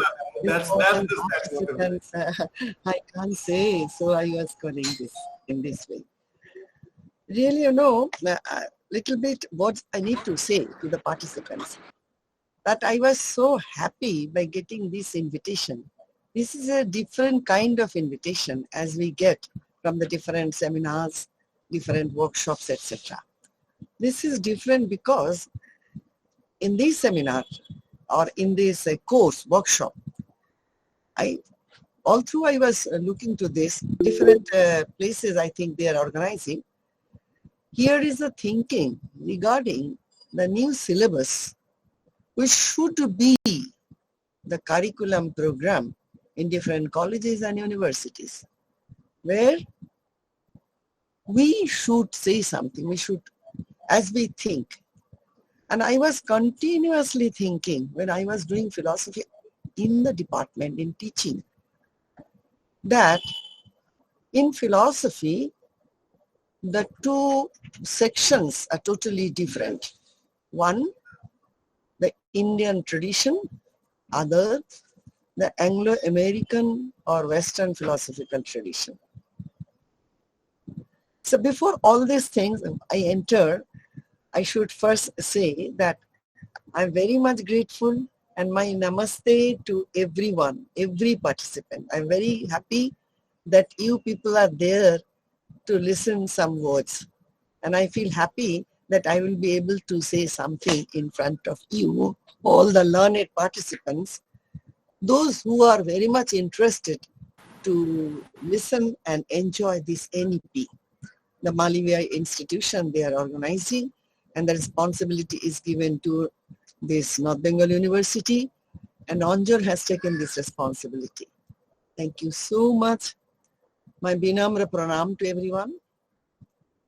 And now I am to start. I was thinking when I was teaching from many years that our teaching, in our teaching course, we don't find such reflections where we can combine our tradition, our culture with the Anglo-American culture. When we do ethics or we do metaphysics, whatever we do, we find the tradition, discussions, it is coming from the Anglo-American tradition.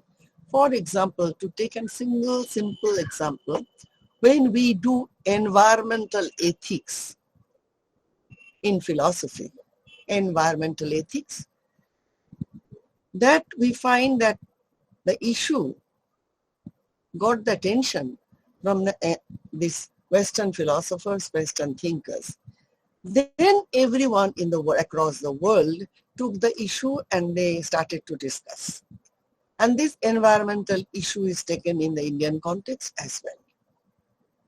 But we don't find that we are having some independent issues in our culture and tradition, which is Indian itself. So it was always my thinking that we are doing Kant.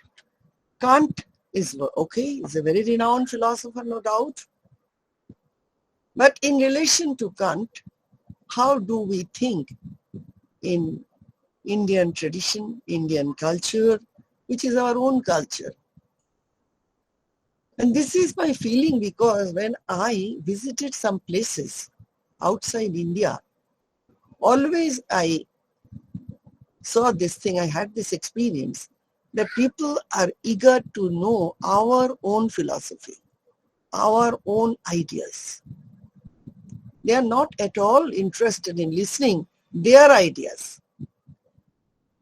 So because I belong to Indian philosophy, I love Indian philosophy, I'm committed to Indian philosophy, so I enjoyed the audience.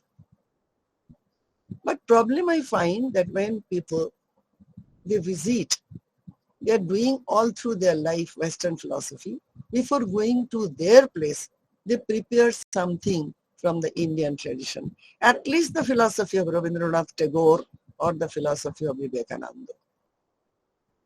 But this is not all about philosophy. Yes, they are important, no doubt. This is the difficulty, that we are not at all comfortable in our own zone. And not even we are comfortable in the zone of the others. Don't find here any color or any politics, anything like that. Just independent understanding. What do we want? In different subjects, it's the need to take the help of others in some way. For example, in medical science. Now at this moment, our medical science is not so much advanced. So we need the result of this experience or the experiments from the Western world. That is a need. In case of philosophy, the case is not like that. Philosophy, as you know, is a subject, it is all-pervasive subject. There is no human being, conscious human being, who is without philosophy. We all are having our own philosophical ideas, either consciously or unconsciously, but we have our own philosophy.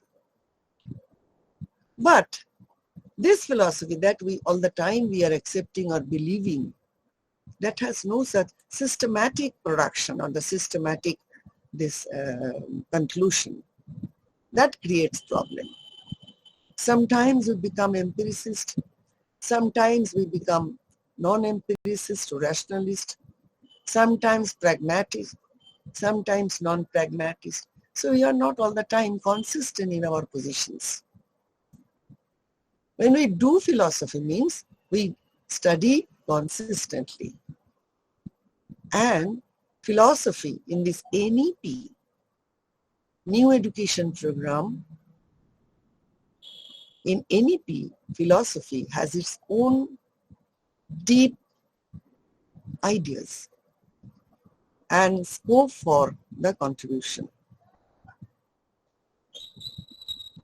So I am really grateful to UGC, Malabia Mission, Teacher Training Center for providing such a course, NEP, an Indian knowledge system. In giving any kind of knowledge system or Indian knowledge system, we need to know what do we mean by knowledge. What do we mean? We call knowledge, I have knowledge. Simply speaking, knowledge means the awareness of the object.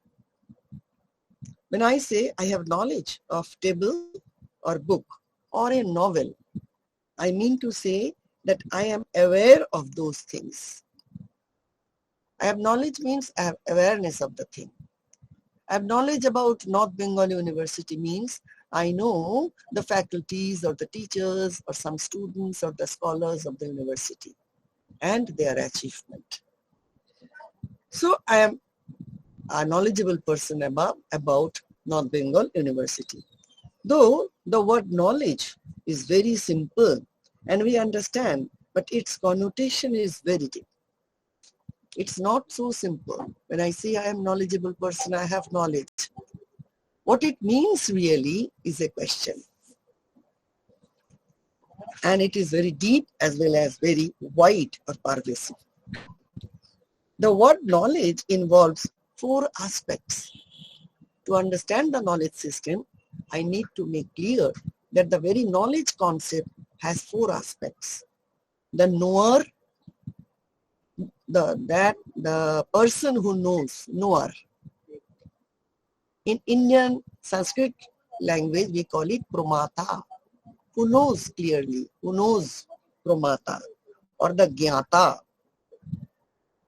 The person who knows his pramata and what he knows, thank you, and what he knows is known as prameo or the object. Prameo or the object. So pramata knows the object. Pramata is the knower and pramata knows the object means pramata knows the prameo. And he knows means who has knowledge. This knowledge, the word for knowledge is prama. The pramata has prama with regard to the prameo. That means object. And when he knows through the pramano. Pramano means the source of knowledge. So pramata knows prameo. Pramata has prama about the prameos through the pramano. So when I have knowledge of North Bengal University, I am the pramata, the knower, the subject. I know the university is the object of my knowledge. And I know means I have knowledge about university. That knowledge is known as, technically known as prama. And pramano means source, through which I know. I know perceptually because I have visited the university. And I also know from the testimonial knowledge, from the text, references, and also through inference that there is a university through inference. So these are the sources. That means the pramano. So pramata knows through pramano. Knows means have the prama. about the pronoun. So these are the four aspects of the knowledge. In Western tradition, we do not make in this way the four considerations: promata, promano, proma, and the pronoun. This is the novelty of this tradition. So where the NEP can take into consideration. Whether I am to discuss about promata, about the subject, or I am to consider about the proma, the knowledge, or I am to consider about the object, or about the sources. So in four aspects, our discussions may run. And we do that accordingly. Everywhere, when a medical scientist is doing his research, he is the promota. He is doing through his laboratory experiments. This is the proman, that means inferential knowledge, perception and inference. And he has the knowledge of the medical science, the proma. And promeo means the results, what he is going to get, the promeo. So in every case, you can find the four aspects of the knowledge. When we are doing our classes, I am the promata, you are the promata, and you have proma, that means you know your students about whom you are delivering, to whom you are delivering knowledge, and you are understanding them through perception, or now I am through this media, and also you have the proper knowledge about the thing. So we can't avoid these four conditions of knowledge. These four conditions of knowledge is very, very important, but we are not always conscious on which platform or which aspect we are making the discussion, whether I am considering the subject or the object or the knowledge or the sources. They are mixed in our discussion, mixed up. A philosopher, particularly in Indian tradition, they are very clear in their thinking, and they have made these clarification on the issue. That don't say only the knowledge. The question is, how do you have the knowledge? There are different sources of knowledge. And what is the nature of the knowledge? That is also of different kinds: perceptual, inferential, analogical, etc., etc. Then, what do you know by your knowledge? Through your knowledge? Knowledge may give you the knowledge about the jar or the table, or it can give also you the knowledge about the liberation, about self. These are also the objects of discussion. As the table is the object of discussion, so liberation, self, not the body self, but something more than that also will be considered as self, will be the object of discussion. So, Indian tradition has given this focus that before going to the discussion, you make clear on which aspect of the existence you are going to discuss, either on the pramata, the subject, or on the knowledge itself, the nature of the knowledge, or its sources, knowledge and the sources, they can be taken together, or the object, or about the sources. Sources means sometimes you are having knowledge through perception, sometimes by inference, sometimes by testimony, sometimes by analogical knowledge, sometimes by non-cognition. There are different ways of knowing, and knowledge, you have correct knowledge, proper knowledge. If I now try to understand this Heidelberg or the Cambridge University, at this moment that is not directly perceptual to me, but I know something only by inference or by testimonial knowledge. That means knowledge through the sentences. Something happened there or something happened there. These are valid sources of knowledge. And the validity is also determined by logical arguments, whether it is valid and how it is valid. So this is very, very important area of discussion in Indian philosophical tradition, that for giving the discussion or doing the discussion on knowledge, first we should make clear the four aspects of knowledge. So these are the four aspects of knowledge, which is very important to note. Otherwise, philosophy is very rigorous and logical in this way. And this logic we learn in our Indian soil, that how to do philosophy. This is the way of doing the philosophy that I'm doing the discussion about. Yes, sorry. Yes. Yes.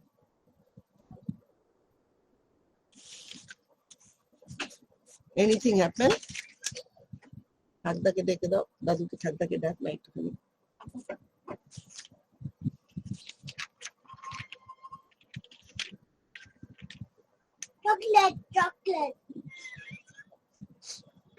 Now, in different sciences, as you know, they have their own different subjects. Different, it আমি জানি না সব সময় জিনিসটা বসবার আগে তো প্রথম থেকে তোমার নামই তো করেছি খুলেছি ঠিক আছে ছেড়ে দাও। Now in different sciences we have different subjects, as in physics. Tummy? Tummy? In physics, in chemistry, in economics, in language, in mathematics, etc. Or in every subject, we have its definite objects. Even if we take the cooking subject, we are making discussions on cooking. The subject, that means the promeo, is the cooking objects, cooking material, the things relating to.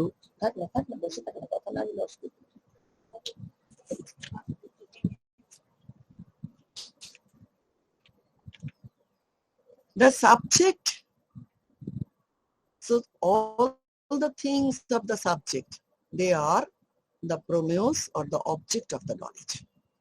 So when we do chemistry, we focus the object, which is the promeo of the promeo. And then the question comes, how do we know these promeos? If the promeo is of atomic nature, how do we know that? If it is the gross existence, how do we know that? What exactly is the nature? How we can determine that? The other questions come. And when do we do philosophy particularly, or to some extent in psychology or medical science, we consider the nature of the subject. Who is the subject? When I want to know the objects of this world, all the existences, the question comes, who is the knower? I am the knower, or you are the knower. But what is the nature of you? What is the nature of this self? Who am I? Who am I? Who is UC? UC is a name, the initial of a human being. We so and so, so and so, so and so. The question comes, is it that? Then why she changes? Today, tomorrow, or after 3 years. Why she was of this kind, now of this nature? Why? She's changeable or not changeable? This you find we do not raise in any subjects. When you do economics, we never think about your own existence. You're doing economics means economic conditions of the country or the nation or the world, etc., etc. How it runs. We're not looking to yourself, looking about others, looking about the country, looking about the other things, but not about yourself. So no other subject is there in our social science or natural science where we very seriously consider about our own nature. What am I? What am I? The question comes, why we need to know what am I? Because that is very important. Because without knowing myself, we commit so many things where we are not capable. We are unable to do that. We do not know our limitations. We do not know our upper limit as well. Swami Vivekananda, as you know, everyone you know, that he told that everything is there within yourself. You are that God, you are that person, you have that immense ability. You open yourself, you cultivate yourself. We listen, we read, we enjoy, but we can't feel that I am to change myself. How to change? How to do that? Because my limitations are not known to me. I think that I'm complete. Whatever I say is right. No other can say what I'm telling. People don't understand my words, but what I understand is correct. Though we say that I am very modest, actually we are not modest. If we can make the analysis about our own existence, we can find that in most of the cases we are not what we are or claim to be. This question, what exact is the nature of the soul, is discussed in philosophy. That branch of philosophy is known as metaphysics, or in the Indian tradition which is known as Prameo Shastra. Here we raise the question about the nature of self, nature of moksha, liberation, if there is something like Swargo, heaven, etc., etc. So many questions are raised where we can understand this practical, pragmatic world, experienced world, as well as the world or the existence which is not experienced, which is over and above the experience. How do you know that? By reason, by rationality, by argumentation, by our knowledge of Shruti and Smriti, by Upanishads, etc. We get the clue, then we make the rational understanding. Or Srimad Bhagavad Gita or the Bhagavad, etc., etc. Or so many literature we find. But as we are poor in Sanskrit, as we don't have the entry in the subject, so we only on the basis of some English lectures, we try to understand and we are having some negative opinion. But here also I feel that English people, they write so many texts because language is not the problem for them. And they make their tradition very rich by their own texts. And now we should, this is our responsibility, to dig up our literature where we can find the immense treasury. That many texts are there. We are not always trying to read or understand the texts, and we don't find the relations, and we have a kind of this inferiority complex in relation to the others, that they have a rich tradition which we don't have. We have so many traditions where the philosophers are telling that self is nothing. It is only a fleeting consciousness. Or according to some, it is nothing, zero. There is nothing like self, the Buddhist. But there are some schools will accept, no, self is like a table or the chair. Difference is this, that the table and chair, they are without consciousness and self has consciousness. According to another group, this self is nothing but the consciousness. The Vedanta school. Different theories we find in Indian philosophical culture.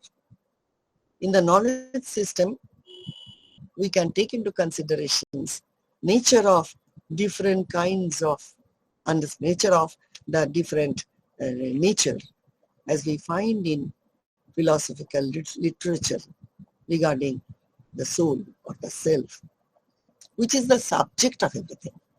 If there is no subject, if we believe that why the subject, only the object? What is the need for the subject? Decline or deny the subject. Denial of the subject will make the conclusion of darkness, which is in Sanskrit we call Jagadhandatta Prasango. The world will be absolutely zero. If there is no knower, no significance of the known objects. Because there are knowers, so things are open to us. If no knower, who will enjoy this world? If there is no reader, then who will enjoy the poem? If there is no reader, who will enjoy the beautiful novels? So knower or the subject, therefore, becomes so important. But the question comes that what is the nature of this knower? In Western philosophy, they have different interpretations about self, no doubt. Even now, at this moment, the cognitive science has very high position in that regard. What is the self? They try to explain this in terms of neuro, this brain, etc., etc., etc. But early in Indian culture, Indian tradition, this is explained that just by this physical phenomena, the self cannot be explained. It is something more than that. Whatever you get by self in the this medical or the neurosciences, that is only a limited explanation of self. This is something more than that. How do we have the memory of very important memories, or it is not only on the basis of the dispositions, but it depends also on some other things. Why two children are absolutely different when they are having the same parents? Even the twins are different. So what is the reason behind? Their two selves are different. Selves are different, and accordingly, okay, ছেড়ে দে জানিস? ওকে ছেড়ে দে, ও ঘোরাঘুরি করুক নিজের মতো, ছেড়ে দে। So this is so important. This is so important that why two selves are different, how they are different, with what principle we make the difference. In Anglo-American philosophy, the branch of philosophy which considers Prama and Pramano, knowledge and its sources, they are calling it the epistemology.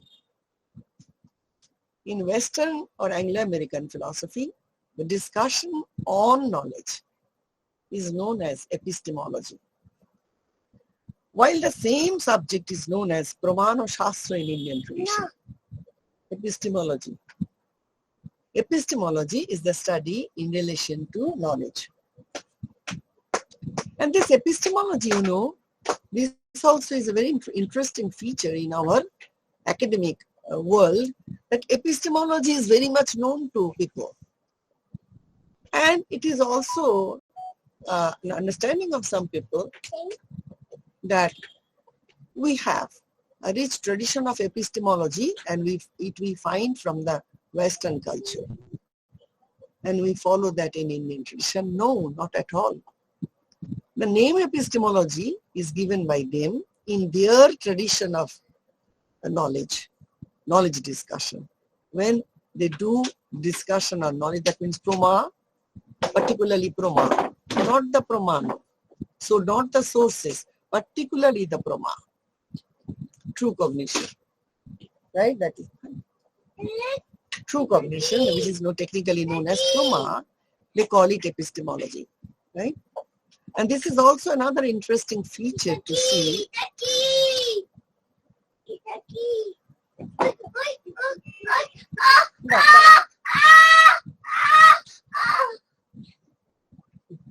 Sorry.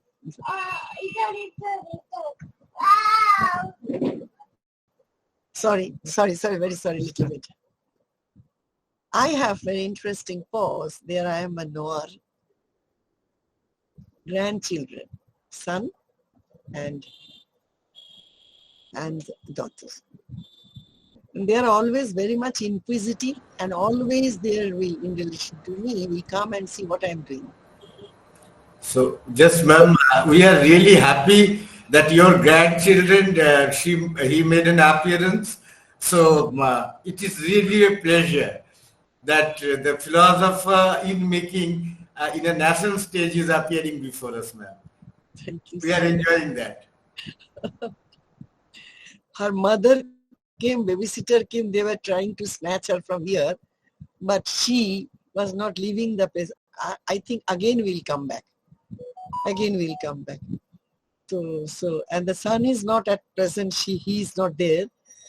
But he is now a little bit older than her, 7 years just started. He understands because he is very much, as you know, that now the children are very much, their epistemological world is only this mobile and computer. He'll give them in the lesson. Their epistemology is concentrating on mobile, right? So we'll see and go away. But this little one will see, and I'm to say that I'm going to equal. I'm going to equal by my equal is now here only at home. Anyway, so their epistemology and our, they are also doing epistemology, not consciously, not rigorously, not systematically, but they have knowledge. They have sources of knowledge. Sometimes they understand that they are taking the right thing, this ice cream or the lollipop, correctly. He's sure about that, confident. In Western tradition, they will say that they have justified true belief that this is a lollipop. They have justified true belief that this is a piece of ice cream, and they are happy with the knowledge. But in our case, when we come to the discussion of self, we are not satisfied.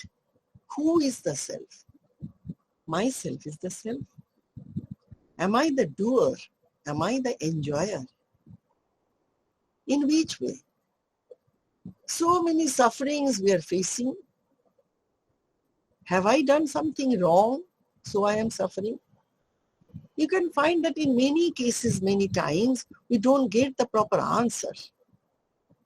How this resulted, why the society is like that, why I am here, why I do this thing, why I am getting this thing. I should not get, but I am getting. The questions come and we don't get the answer.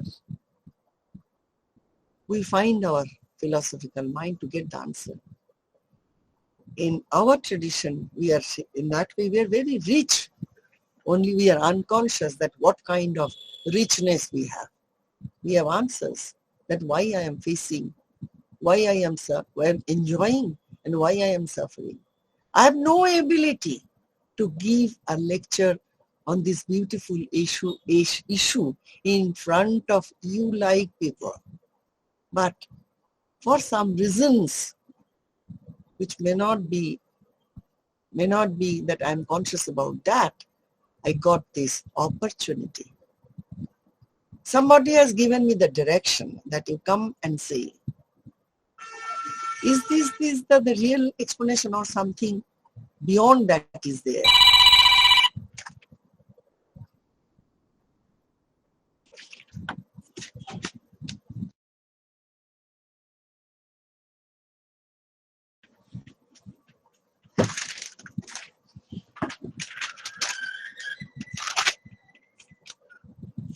So,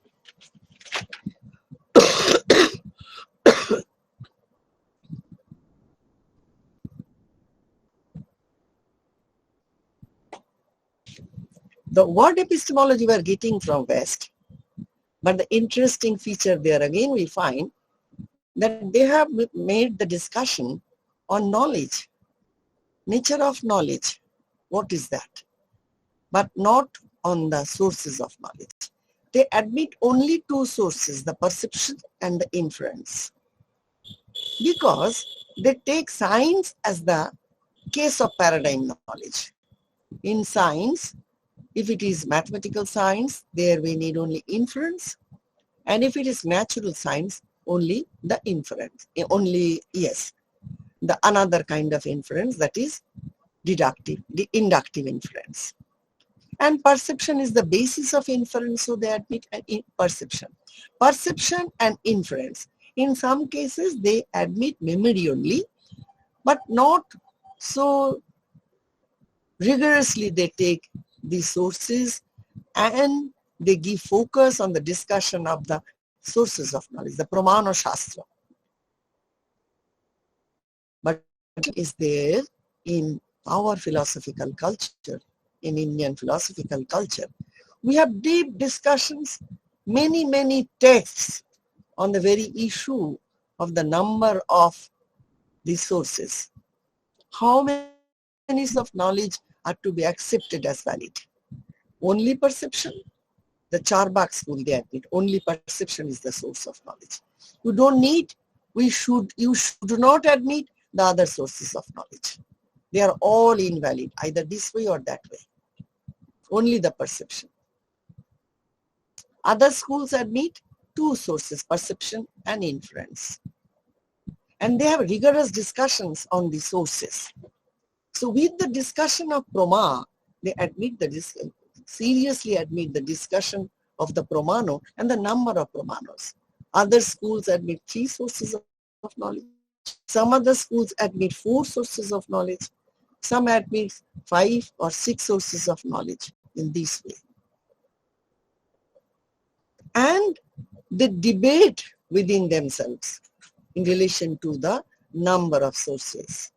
Number of sources that is known as the Pramana Shastra. How many sources we need? We need to admit to know this world and the existence. In case of my personal knowledge or in the knowledge of other things. This debate we don't find in other philosophical cultures. They admit the Prama, the knowledge, true knowledge, and knowledge in the, in the Anglo-American tradition, they will say knowledge means true cognition, true belief. And more rigorously, they will say justified true belief. And if some piece of awareness is knowledge, there is no question of falsity. Vis-a-vis, we can find that we call cognition, not the knowledge, cognition. Cognition can be both true and false. True cognition is Prama, and which is not true cognition will be called as Aprama. So we don't call, and Prama means the knowledge, yes. Knowledge means the Prama. But in our, we don't, as in our behavior, in our actual functions of life, in our way of life, we have the experience of both falsity and truth. In place of water, I may take some other thing. In place of the rope, I can find a snake. This kind of behavior we have. This is a behavior of falsity. So we can't deny this. This is also a cognition. This is not true cognition. An immense theory is made in different schools in Indian tradition on the very issue of illusion, of Prama, etc. And where the cognition is not revealing the truth. On the other hand, where the cognition is revealing the truth, Prama and Aprama. The theory of Aprama is not so important in epistemology of West. So I am to show you that epistemology of West is in a sense very limited. As in case of the definition of knowledge, it is limited. They admit knowledge means true cognition. We admit cognition can be both true and false. If the true cognition, it is knowledge, but if that cognition is not true, it is not knowledge. But this is also a cognition, a piece of cognition. An erroneous cognition. There is the limit. Another, when the cognitions that are true cognitions, They are classified in different ways. The inferential knowledge, perceptual knowledge, analogical knowledge, testimonial knowledge, and knowledge by anupalabdhi, non-cognitional knowledge. These are the different kinds of knowledge. There is also a limitation in the Western epistemology where you have the immense opportunity for the understanding of different kinds of knowledge. And all these different kinds of knowledge are so important in different contexts. So we can't deny that. Analogical knowledge is important. When we try to understand the different religions, for example, or religious things and non-religious things, we need to understand by the analogical argument. If we find something similar or dissimilar, for the proper understanding of the concept of religion or something which is not religion. It is something to say and something to establish. And for the establishing your truth, you need to make the arguments, not shouting, but the argument. And there we need the different sources of knowledge. Only perception and inference are not sufficient for establishing the truth. And my feeling, I was feeling all the time, it is not that just now or for the time being, because Malviya Institute, they have taken into consideration the NEP, I'm thinking in this way. I was continuously for many years that why we do not focus that how the Indian epistemology is so rich and why it is rich mainly in relation to the Western epistemology. I am a person who is doing epistemology. I was feeling very much, and in many places I expressed also that. But now I find very interesting to me that they are giving us the scope to understand our own epistemology in the proper context, in the proper standard. That our tradition is so rich, but we are not aware about our own property. ধন সম্বন্ধে আমাদের ধারণা নেই। আমরা ধনী, আমাদের মণিমাণিক্য রয়েছে, কিন্তু আমরা বুঝতে পারি না, বুঝতে চাই না, শুধু অন্যটা দেখে দৌড়ি ছুটি করি। This I love. So, তাহলে এখানে যেমন regarding the nature of knowledge, they are different. Regarding the sources also, number of sources also, we have our own status of the number of sources. Different sources of knowledge are there. We admit that. We have different takes and debate as well. Why I am to admit 2 sources of knowledge? Why not 3? Why I am to admit 2? Why not 1? Discussions are there, immense discussions in different texts, in the original literature. We need to understand them. Many English translations, Bengali translations, many articles, of course, are written on these issues.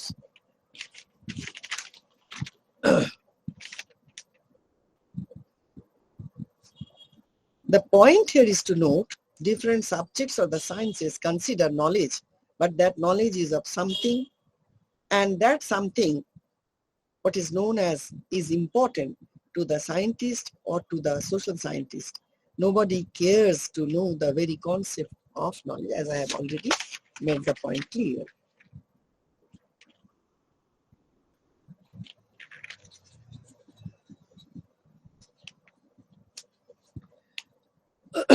Now, the study relating to knowledge, that is epistemology, was used first by a Scottish philosopher, James Frederick Ferrier, in 1854.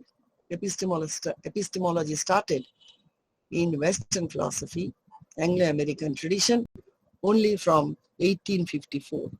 Knowledge is accepted as true belief and later on as the justified true belief by Gautier. With the development of Greek society, the precious and prosperous subject developed. This epistemology is a subject in this Anglo-American culture. And it started from only this 1854. The important point to note here is this: the philosophers who started epistemology were resident of prosperous cities, and they could afford time for reflective thought. It is a big history, long history, that epistemology started from the very rich countries, rich places, rich states. The birth of epistemology is a result of economic and civilization progress in European civilized states. They started epistemology. That means the study relating to knowledge. A long list of philosophers of knowledge and truth can be given as Descartes, Hume, Locke, Kant, Stroll, Jennifer Nagel, Edmund Gettier, Hilary Putnam, Nassim Nicholas Taleb, Ayn Rand, Socrates, Goldman, Nicholas Rescher, W.V.O. Quine, David K. Lewis, John Grace, Emerson Sosa, George Berkeley, Karl Popper, and many more, which we find from 584 BC. The goal of early philosophy and epistemology was to seek a virtuous society where members could live harmoniously in their individual capacities as well as their community capacity. Why they need epistemology? Before Socrates, the society was not so much disciplined. People started to think that a proper knowledge is needed. Even at the time of Socrates, that knowledge was not so much systematic. Socrates could not find, and you know how he has sacrificed his life. He was trying his best, but could not. The proper knowledge was not given to the society. Pre-Socratic philosophy, therefore, which was chaotic, made Plato schooled by Socrates. Plato was schooled by Socrates, no doubt. And Plato actually tried to make a systematic epistemology for the betterment of the society, to build the moral society into an ideal society. The society, only moral society will not help, but the ideal society that will improve, that will progress, that will continue, that will flourish with the proper knowledge, with the definite knowledge, with the moral knowledge, no doubt. He based the thought in the real knowledge as opposed to the belief or mere opinion or belief, my belief or your belief. They are different. So if we have different opinions or different beliefs, we cannot make a thesis or the theory. We should come together to accept some belief as a common belief, common truth, on the basis of which we can make some theories for the betterment of the society. So it came after Plato, not Socrates, after Plato. They tried to think that our knowledge, if it is a good knowledge, proper knowledge, systematic knowledge, that will give a proper shape in the society. This revised version of knowledge improved and given the proper guideline for an advanced society from different aspects as for example, religious, political, mathematical, logical, scientific, ethical, metaphysical, and also from psychological aspects.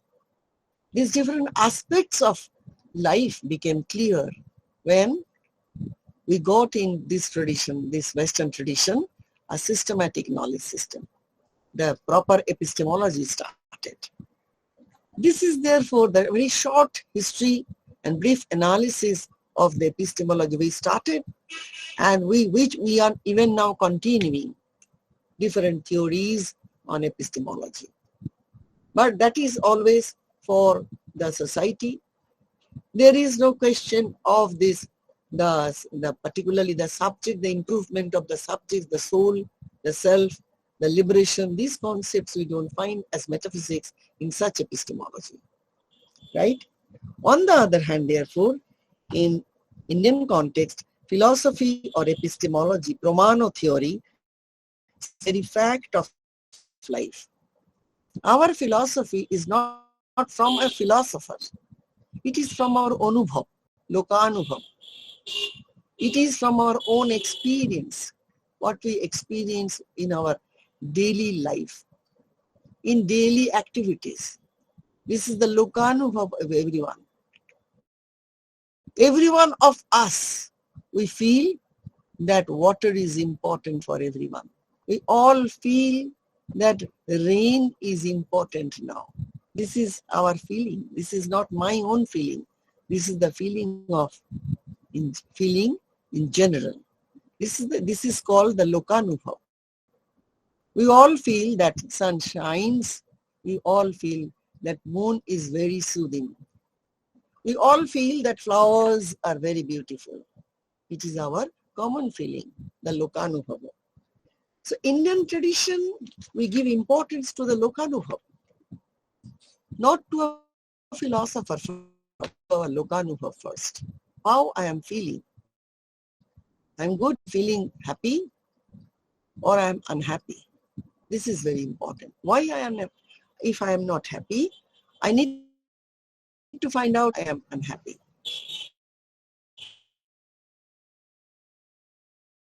Philosophers are telling me it's not so important for me at that moment. I need to see my own existence, how I am feeling. And the philosophy started from this lokanubhav. And also from the Vedas, Upanishads literature, we have systematized the lokanubhav. We take help from them. And if it is in this sense, it is Vedic. It is in this sense Upanishadic, our thoughts. And that was not very systematic. When we find the truths in the Vedas or the Upanishads, we find them right. We get many truths, right? But not very systematic. This is known as the Shastras. When they came in the form of aphorism, Sutra Shastra started. Sutra, we call it the Sutra literature.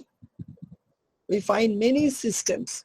Then the thoughts, the lokanubhava and the knowledge from the Shastra, they were systematized in the Sutra Shastra.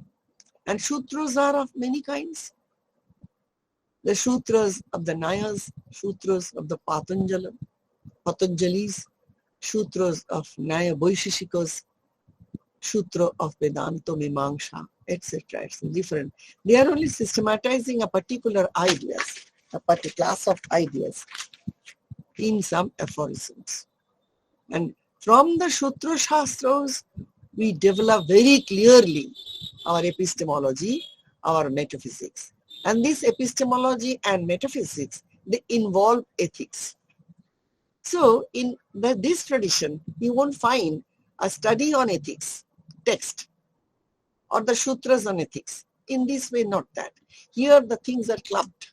If you have a good metaphysics, acceptable metaphysics, then your ethical theories will be of one kind. For example, if I admit that the reality is only this gross body, it is only whatever I am looking, whatever I am perceiving are the real. And the finer things are not real because I don't perceive them. From this it will follow the materialistic ethical theories. And the theory of Charbagh, for example, Jabat Zibet Sukhang Jibet, Rinang Kritva Gritang Pibet. What I find is true. If I enjoy a chocolate, it's good. Whether I have sugar or not sugar is not the question. I'm enjoying, so it is good. Good for me. And ethically also I'm right because I'm getting pleasure.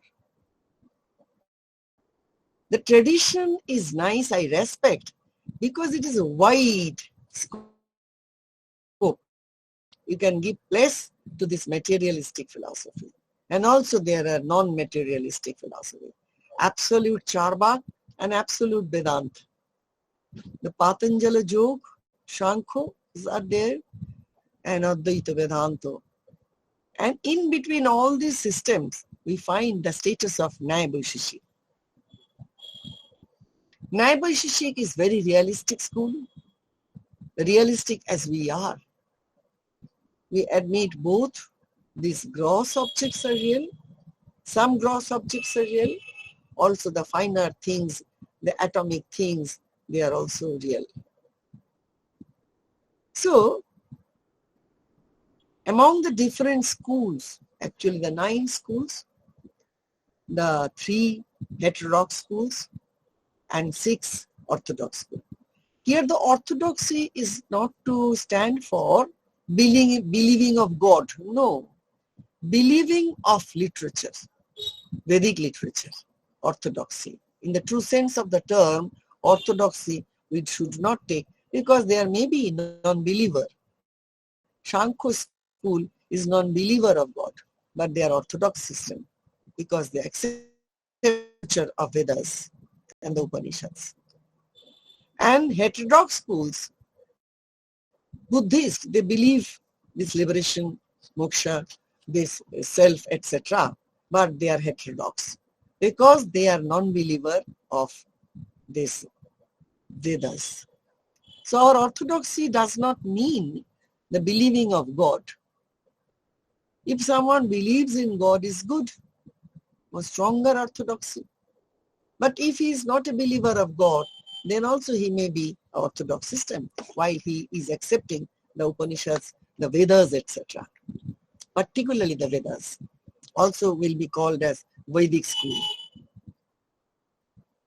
And Vedic, and if you say that we don't want to make our philosophy as Vedic, why? Leave it. You can leave. Anything you can leave. You are free to choose. But see, when we start something, we need a base. For example, when you start your music, you can go far away from Sargam. Sarigama Padanisa Sanidapa Magarisa. You can go far away. But when you are far from the Sargam, you are rooted in Sargam. Grossly, you are not playing on Sargam. Sarigama Padanisa only. Only Sarigama Padanisa will not make anything very interesting. So, in the same way, here also, we can start from the Vedic literature to start with, and also from our Lokanubhav, what we experience in our life. And we can continue that. Then we have no relation with the Vedas and the Upanishads. We are doing independent philosophy. Philosophy, either epistemology or ethics or metaphysics. In different ways we can do philosophy. And we can find our Indian spirit there, Indian taste, and the philosophy which will come to our heart, to our own existence. So, this revised version of knowledge, improved and given the proper guideline for the advancement of society from anyway.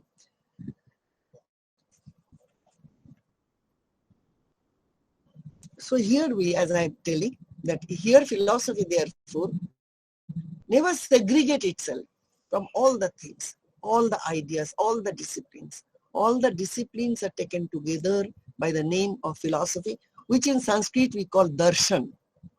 Darshan, not the philosophy. Philosophy is also Anglo-American word. Our word is darshan. Bharatiyo darshan. Darshan means to see. If I know myself, if I know the objects, if I know the relations, I can have the proper seeing knowledge. This darshan does not mean to see perceptually. This darshan means to see, to know by reasoning. What I know by reason is a proper understanding. Grossly we can see so many things. But that gross thing, looking and minute looking, by reason when we see, our observation becomes much more qualitative. So our word is darshan. By darshan, we understand ourselves. By darshan, we understand the world, the existence, the soul, the world, and the relation. And by darshan, if we do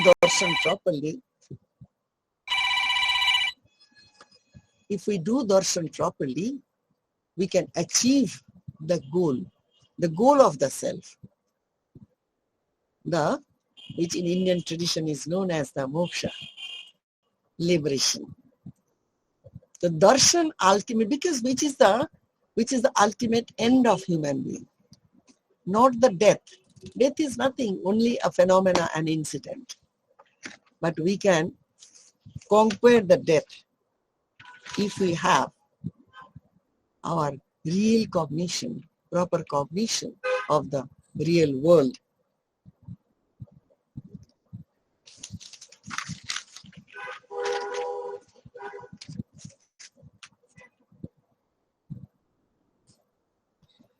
So, in Indian epistemology, again coming back to the point, from Indian epistemology, there are many issues, knowledge relation to the validity. Knowledge relation to the validity means knowledge, how validity comes in the knowledge, how it results, how do we know the validity. So epistemology here is a vast area, very vast. In every issue, we find there are different opinions of different schools. They're having their different opinions. The opinions from the Mimamsa will be different from the opinion of the Buddhist, right? Regarding illusion, regarding truth, regarding knowing of truth, regarding the nature of prama, the proper cognition, regarding the sources of cognitions. Everywhere we have theories. Immense theories are there. And through all these theories, understanding critically the Indian philosophical culture, we can make ourselves a cultivated human being, not just as a given human being, a cultivated, a rational, emotional. Our emotional is also rationally rooted.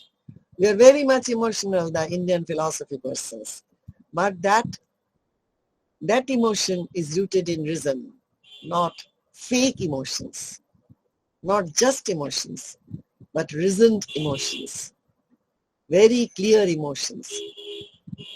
And so we can make our personality loving, we can think in a loving way, we may not be very much harmful to others, not at all harmful.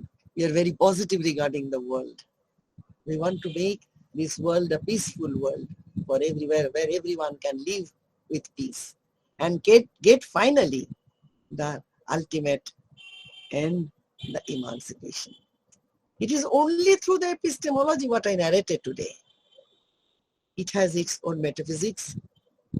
It has its own moksha shastra, different moksha shastra, etc. But this epistemology itself is so rich, it can give the flavor of the other disciplines. And this is the contribution of this, I should say, the NEP, this new education plan, that where we should give the flavor of our own soil, which the people do not have.